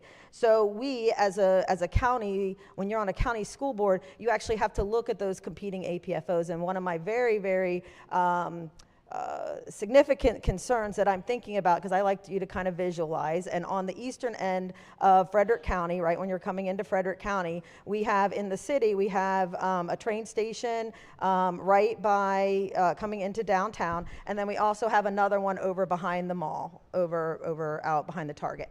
So when you're coming in there, you have Oakdale Elementary School. Oakdale Elementary School is going to have some district and attendance areas that are in the county, some are in the city. So any APFO in that area is going to affect the attendance. Any new houses that are built in that area is going to affect the Oakdale Elementary School, right? So it is currently at 176% of its state rated capacity.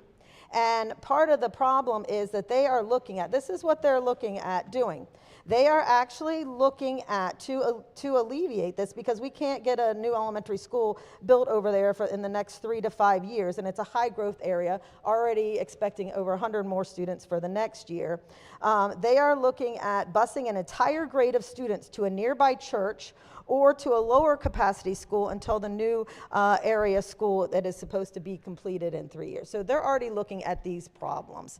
Then we have Brunswick High School, which is literally falling down. We use Built to Learn money to replace an elementary school that was 71 years old, and all of those schools around that, the feeder schools, are at capacity or way over capacity, and that again is on the marked line. So it is going, all this amendment does is it puts some guardrails into place where we're having issues with competing APFOs. Brunswick actually has an APFO as well, that they want to slow down the growth, but they have issues around anything that supersedes their local authority, right? So, like I said, you have these competing interests, so where does that find? All we want is guardrails to make sure that we don't have situations like Oakdale Elementary School, and we don't affect getting a new high school in Brunswick, things like that. That is all we're asking for with this amendment. Thank you, Delegate, for that tour through the county. I appreciate the information. And what I would say is I agree with you wholeheartedly that we do not want to step on local authority to create APFO and impact fee solutions that might be right for those specific areas, especially when they deal with sort of a city-county line. The original bill respects that local authority. The amendment steps on it. And so I would urge you to join me in voting red on the amendment.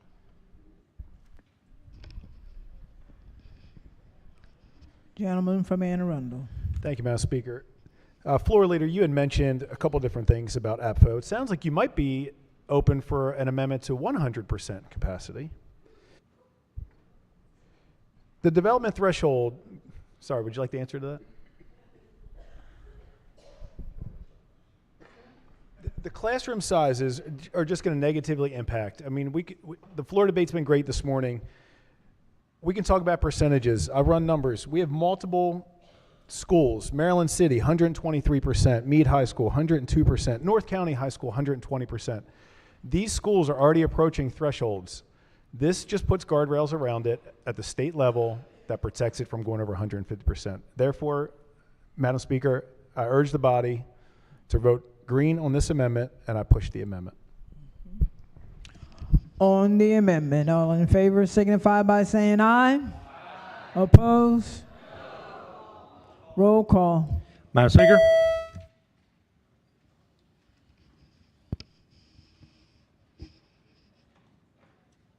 Has everyone recorded their vote?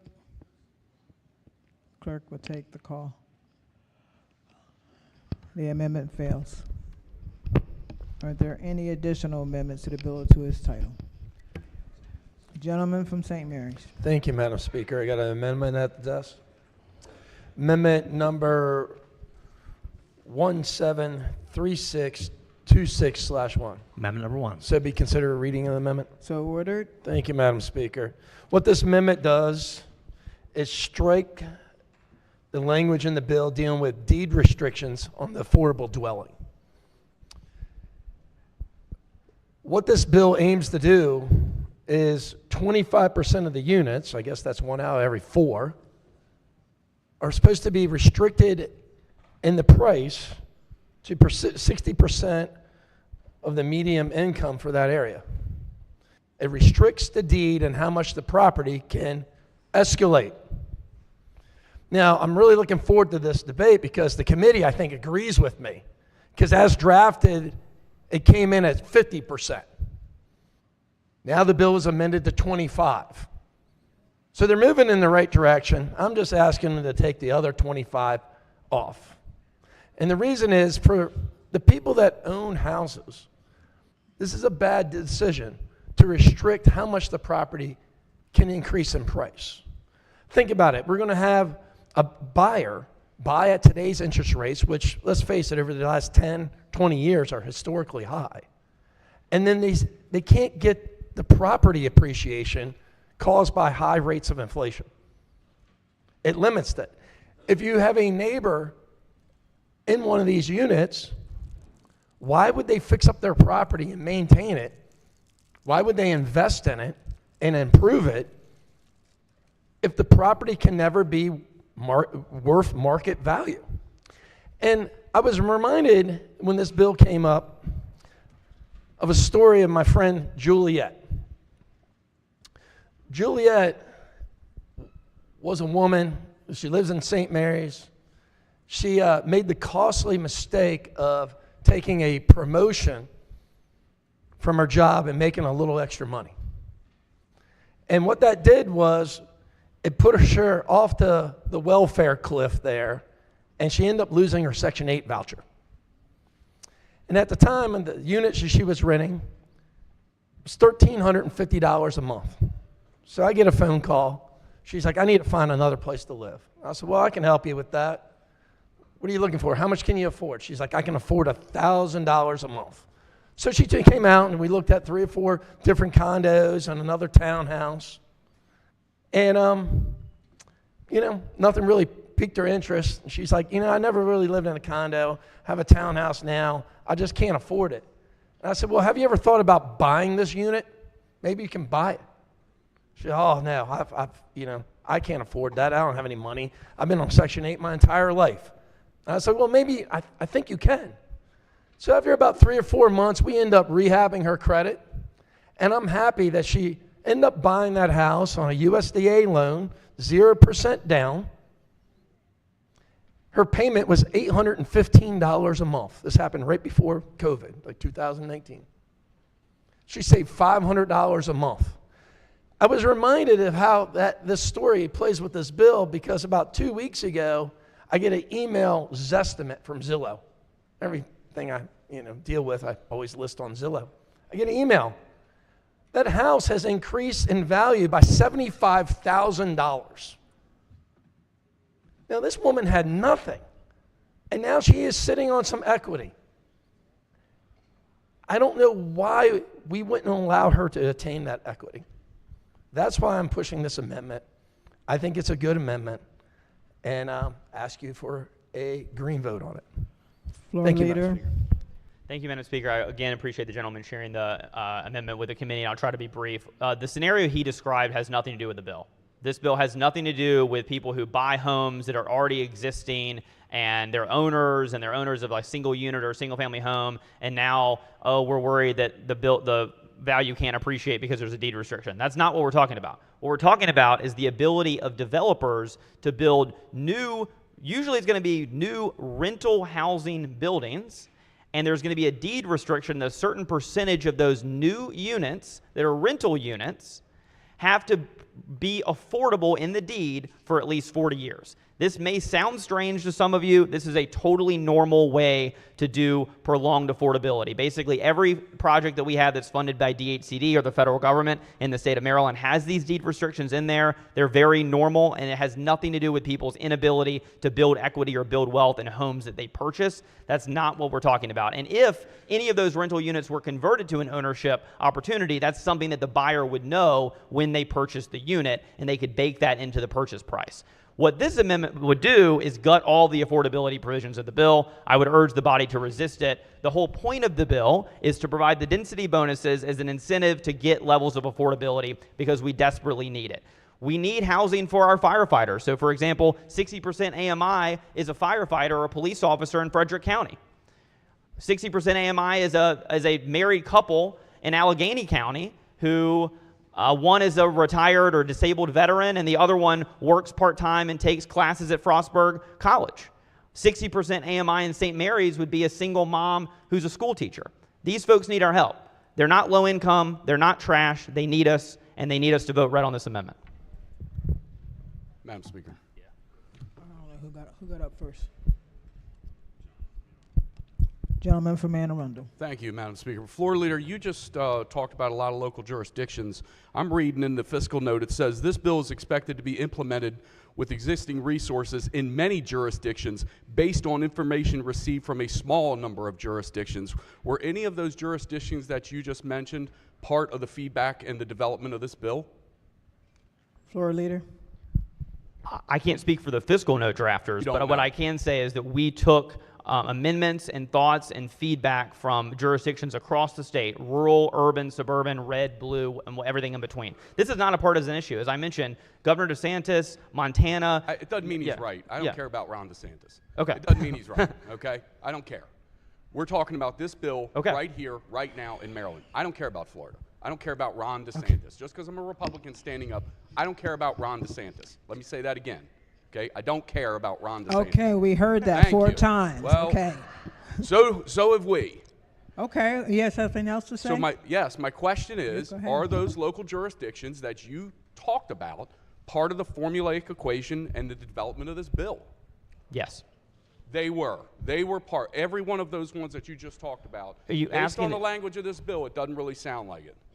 You're reading the fiscal note, and I think every fiscal note takes a sampling of local jurisdictions when they try to comprise what the costs are going to be for localities. That's what you're reading. But you're asking me a different question, which is, did we consult with jurisdictions across the state in crafting the bill? And the answer is yes. This bill specifically states information received from a small number of jurisdictions. I'm trying to get at the heart of what those jurisdictions were. Madam Speaker. Chairman. Okay, I just want to differentiate. The fiscal note writers are not on the committee staff. They're not subcommittee members, they're not committee members. So the fiscal note writers, right, they reach out to a wide range of people and get feedback to come up with the fiscal note. As you know from your work on the Economic Matters Committee, the legislators also take feedback, right, through the hearings, through subcommittee work sessions, full committee work sessions from a variety of jurisdictions. In this case, in addition to hearing from a lot of jurisdictions individually, of course, we heard from the Maryland Association of Counties. They were involved in every work session on this bill. We had a full committee hearing that went on over an hour, and then at least 3 detailed subcommittee meetings where they went through the bill, and MACO was a participant in all of those. So I can't speak to the fiscal note because the committees, the legislators, as you know, do not write the fiscal notes. The fiscal note, if I can answer your question, Delegate? Sort of. The fiscal note, right, is their estimate of what costs might be for state or local governments and the small business impact. That's sort of aside from how we work the legislative process, as you know. So you can quote the fiscal note to me all you want, but that is not representative of the committee's work. That's representative part of the legislation. It's part of the decision-making process on whether we pass this legislation or not, or accept amendments or not. So it is part of the legislation. It is part of the development process. So I appreciate your comments, sir.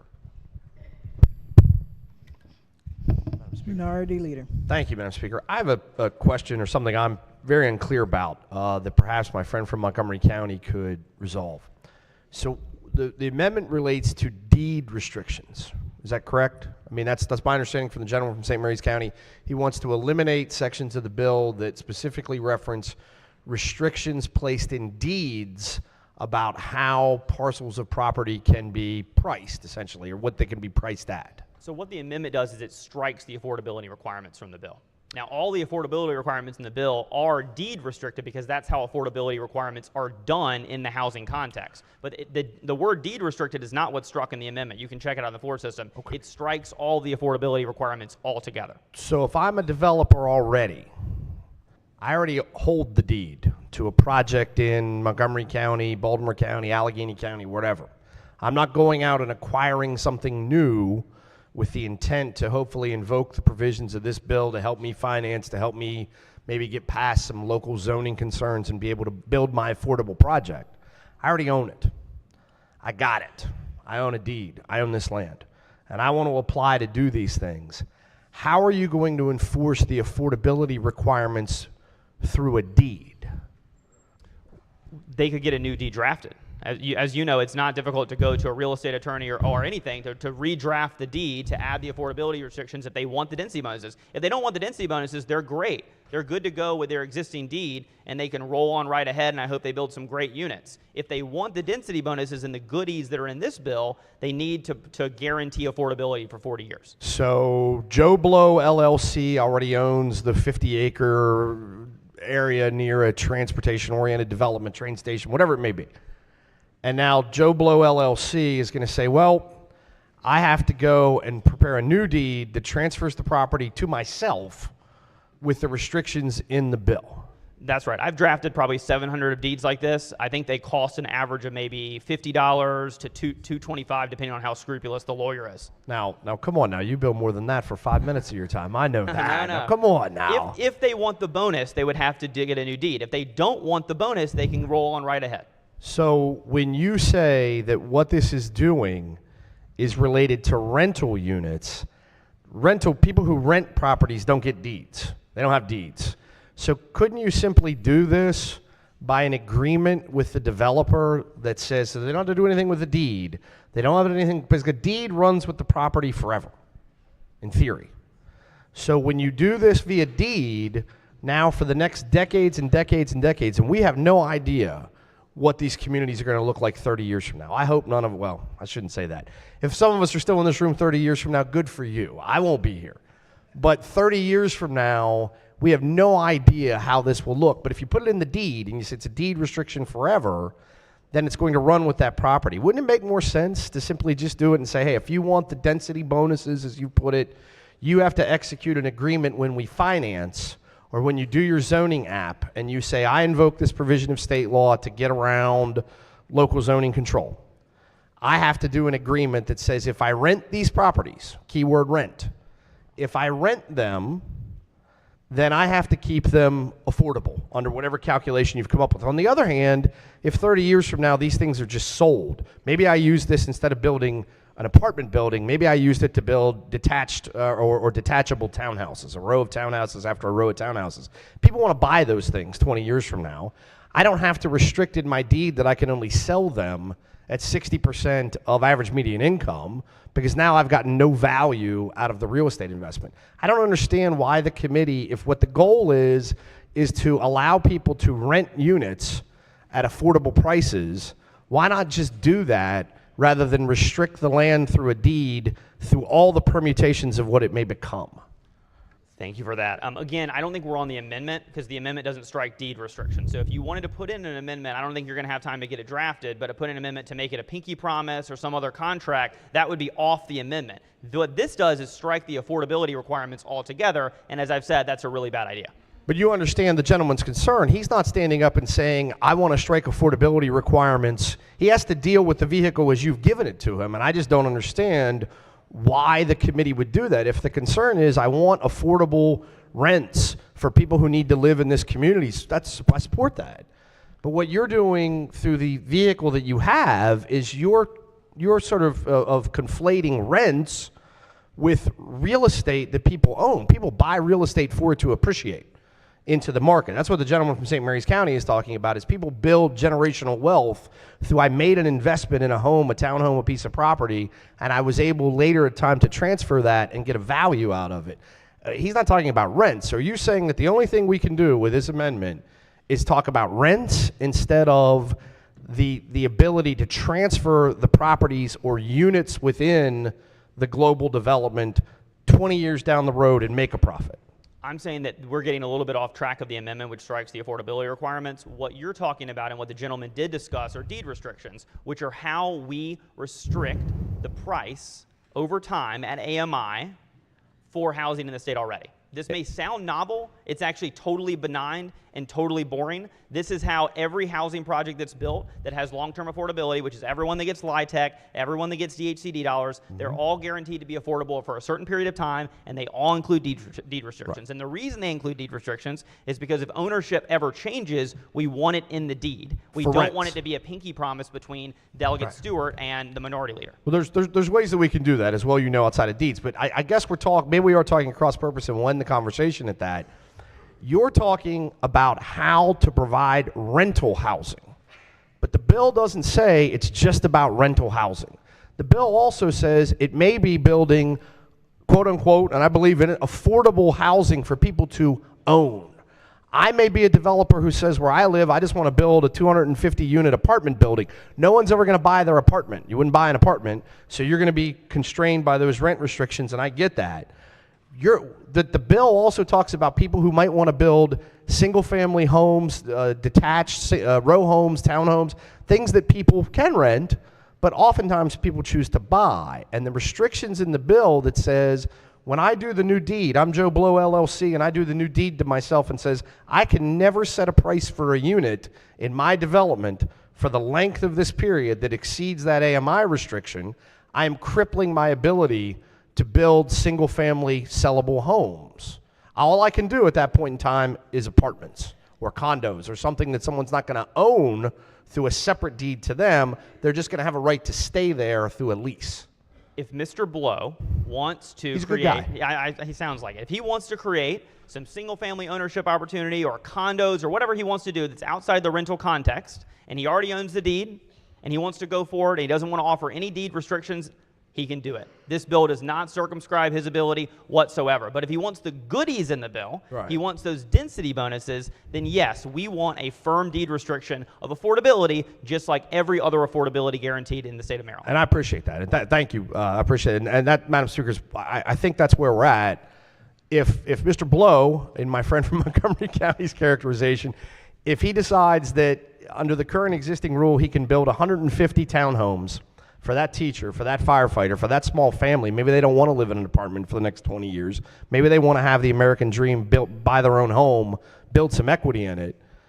And the current existing scheme says you can only have 150. But if you choose to do this bill, you can add another 50 on. And that makes your project doable. But you can never sell those homes at that elevated rate. That's going to depress and end that market. People who want to get into that market of providing townhomes, single-family homes, affordable ones, are not going to use this bill. It's just going to be for apartments. And so think about that. Nothing wrong with living in an apartment. I've lived in an apartment. Everybody I know has lived in. I grew up in an apartment until I was 11 years old, 12 probably. Nothing wrong with that. But the dream in many communities, unless you're living in Manhattan, the dream is to get something that you own and that you build equity in. And I think that the provisions of this bill, the way it's construed, will make that more difficult. I appreciate the gentleman's amendment. Thank you. Gentleman from Eastern Shore. Thank you, Madam Speaker. A very important bill, and I appreciate a second bite at the apple, or the second apple. Floor Leader, a couple questions. Floor Leader. Good to see you again. Good afternoon by this point. Thank you, and this is an important bill, and there are parts of this I support. So what the minority leader was talking about is compelling, and I think it does speak to an additional concern on the bill. Every deed restriction that I'm aware of comes through the lens of either DHCD, having a low-income housing tax credit project, or maybe it's USDA rural development, where you have federal dollars that fund the construction of affordable housing. So my question to you is this, and it does relate to the amendment. Does DHCD have the ability to provide 100% of affordable housing through deed-restricted projects that qualify for their low-income housing tax credit and related subsidies that relate to this bill, and why the amendment's here. You're asking if DHCD and the federal government can team up to fund a project that's 100% affordable with deed restrictions. I'm saying, can DHCD provide 100% of the affordable housing solutions for our state through these deed-restricted low-income housing tax credit projects? Because look, the bill talks about what's a qualifying project. Well, a qualifying project is only ever going to be deed-restricted, and the only deed-restricted projects that I'm aware of that come through DHCD are ones that say, here are the ability for you to get dollars for a mortgage through tax credits, and I'm questioning whether or not that's even possible. I'll ask a second question after you answer the first one, which I think the answer is no. DHCD will never have enough financial resources to provide for 100% of the state's affordable housing shortage. That's absolutely correct. I'm with you 100%. DHCD will never be able to close the $100,000 existing shortfall that is only going to go up year after year, and that's why the bill is here, because we're trying to team up as a state with the private sector. We're trying to, this bill ultimately is about peeling back government regulation. We're trying to get the government out of the way so the private sector and the state government and counties and nonprofits can work together collectively to solve the problem. And that's why, as the author of the amendment mentioned, that's why the committee decided to lower the affordability numbers in the bill as it came in from the governor, because we want to make sure that these projects that we're shooting for are actually attainable and that they pencil out. But Mr. Floor Leader, I think that the maker of the amendment is trying to say that somebody who has the interest in providing affordable housing, they probably will never be able to engage with DHCD, because I think it's a sophisticated process to begin with. So you're limiting the number of developers that could even participate in getting these goodies that you're talking about. So your answer to the question is correct, and I believe in my heart that the state will never have enough money to do this with these sort of deed-restricted projects. So it goes to my second question, which is the minority leader's point. You have a developer who wants to provide affordable housing. We'll use air quotes, because affordable in a private setting doesn't necessarily fall in line with percentages or what does the rent amount need to be. But how do you incentivize developers to provide affordable housing under this bill without having to attach themselves to rigorous state and federal programs that are in fact deed restricted for 40 or 50 years? You give them a density bonus, and that's what the bill does. Okay, and are you saying that I can do that? Well, you're saying a developer could get a bonus, this density bonus, without going to DHCD and getting a deed-restricted low-income housing tax credit project? That's exactly right. Okay, well, that's the pinky promise. That's okay. We're going to agree to do something, but who are we making the pinky promise to? If I'm the developer and I want to develop 80 units for affordable housing, how am I putting in my deed something that the state's going to be satisfied with?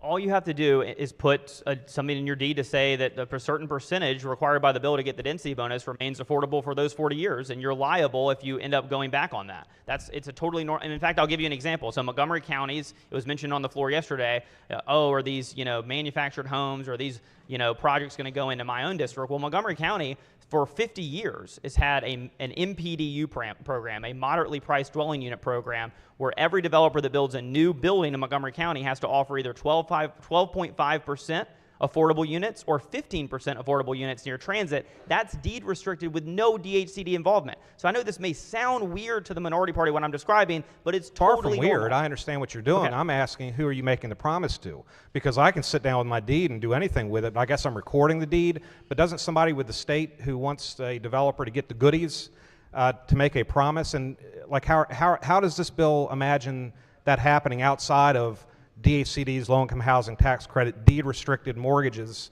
that are very well understood by myself? So the way this works is you get a new deed, you record it with the deed office in your county, and the enforcement authority would generally rest with the local planning commission. So just like any other provision that you put in the deed, like HOA, for example, restrictions generally go in deeds. And if an HOA violates that, they can be sued either by residents or they can be sued by the county official or whomever. What we're talking about really does not involve DHCD at all. These are local deeds, they're local decisions, they're registered with the county, they're enforced by the county. All right. Madam Speaker, I support the amendment. I think what we're talking about is affordable housing outside of the deed restrictions that exist in programs that I'm familiar with through DHCD. And if we want as a state to provide this affordable housing, you're going to have to do it with private developers. You're going to have to do it with private money. If the incentive is you get the goodies of density in the exchange of sitting down with my attorney or a developer's attorney and say, put in the deed that I'm going to have 25% or 50% of this be affordable housing. My only question is going to be, what does affordable housing mean in the context? What does percentages really have to do with the conversation? Because who's checking what the deed actually does? Under low-income housing tax credit projects, DHCD every year does audits, understands what's going on. So if we're trying to incentivize private developers under the circumstance, I don't actually think that's what this bill does. I don't think you're trying to incentivize private developers. On the amendment? On the amendment, I think he's trying to address what a private developer is looking at, how they would try to take advantage of the opportunities, the goodies, so to speak. And let's try to move the amendment, and thank you very much. Maker of the amendment. Thank you, Madam Speaker. Just want to wrap this up. Fascinating debate.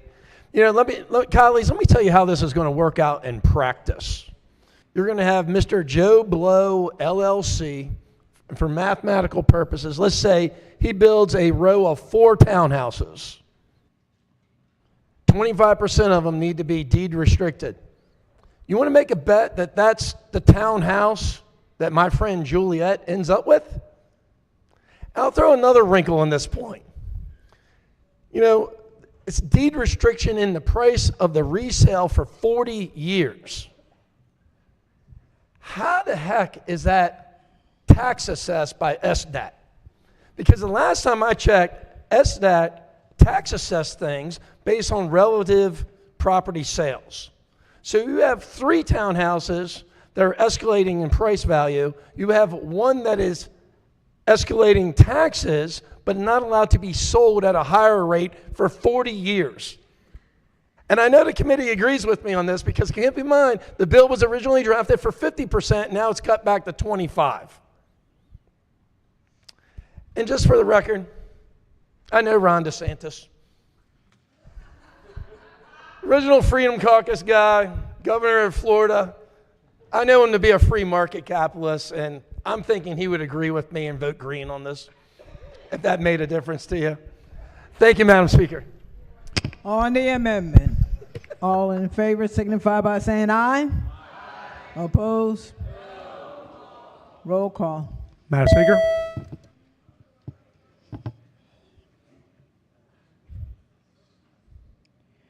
Has everyone recorded their vote? Clerk will take the call. The amendment fails. Are there any additional amendments to the bill or to its title?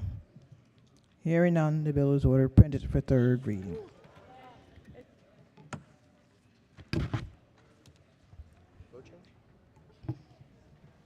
That ends the work at the desk. Vote change? Excuse me? I'm sorry, Madam Speaker. I rise for a vote change? Yes, you said it. Thank you. Senate Bill 197 to read.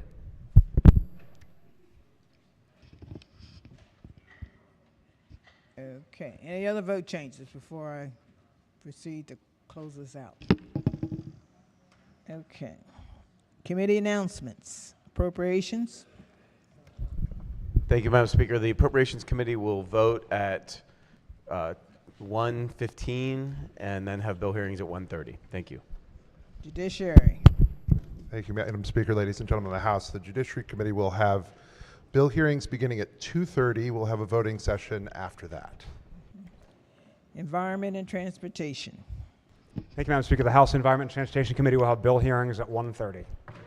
Ways and Means. Thank you, Madam Speaker. The Ways and Means Committee will have bill hearings at 1:30 and a voting session at 4:30.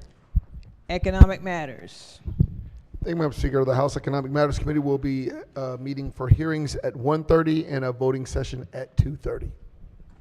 Health and Government Operations. Thank you, Madam Speaker. The Health and Government Operations Committee will meet at 1:30 for bill hearings, followed immediately by a voting session. And please listen to subcommittee announcements. Thank you. Subcommittee announcements. Motor Vehicles. Thank you, Madam Speaker. Motor vehicles will not be meeting today. We will be meeting tomorrow on Zoom, so please watch your email. Thank you. Real property. Thank you, Madam Speaker. Housing and real property will meet today via Zoom at 4 p.m. Housing and real property, Zoom, 4 p.m. Okay. Government ops and health facilities. Thank you, Madam Speaker. The Government Operations and Health Facilities Subcommittee will meet at 1 p.m. And Madam Speaker. Environment. Thank you, Madam Speaker. The Environment Subcommittee will meet today after bill hearings. Local revenues. Thank you, Madam Speaker. Local revenues will meet after the Ways and Means voting session this afternoon. Any other subcommittees? Nope. Any delegation announcements? Okay. Any caucus announcements? Legislative Black Caucus of Maryland. Thank you, Madam Speaker. Members, the Legislative Black Caucus of Maryland will hold its final meeting of the legislative session in person tomorrow, and it will take place at 8:15 a.m. in person in the Prince George's Delegation Room. Breakfast will be served for members as a consolation for the early time, 8:15 a.m. Thank you. Any other caucus announcements? Okay, none. Any personal or guest announcements? Madam Speaker. Madam Speaker. Gentleman from Hartford. Thank you, Madam Speaker. Colleagues, please join me today in welcoming my friend, very good friend of mine. He's not only my pastor, he's also the pastor of Kingdom Nation Church in West Baltimore, and I'm very pleased to share recently announced Bishop-elect Scott Ralston.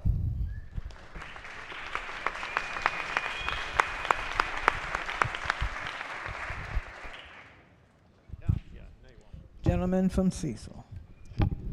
Thank you, Madam Speaker. By virtue of namesake, I have been promoted to the head of the German caucus, and I'd like to invite all of you tonight to the bipartisan annual event.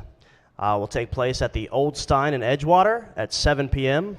Reservations have already been made, so that we'll hope you'll join us for a toast. Thank you, Madam Speaker. Okay. Gentlelady from Prince George's in Rome. Thank you, Madam Speaker.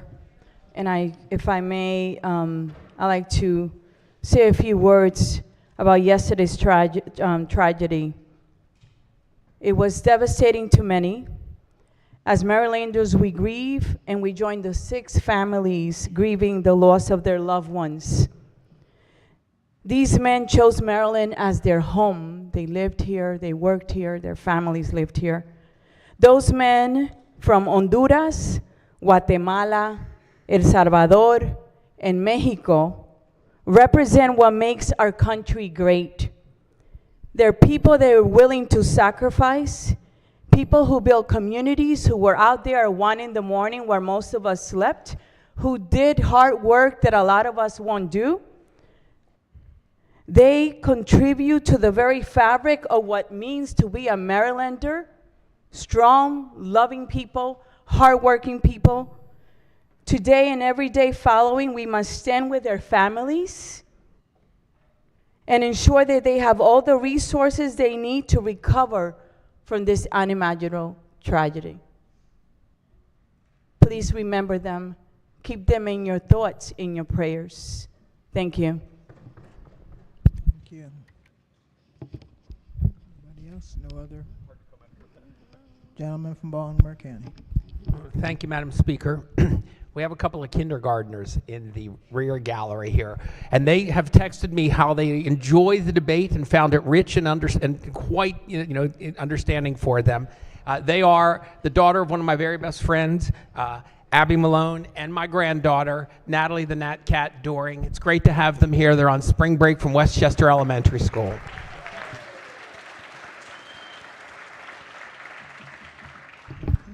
Gentleman from Calvert. Thank you, Madam Speaker. Sitting in the gallery is a Calvert County legend and former delegate and the natural gas king, Jerry Clark.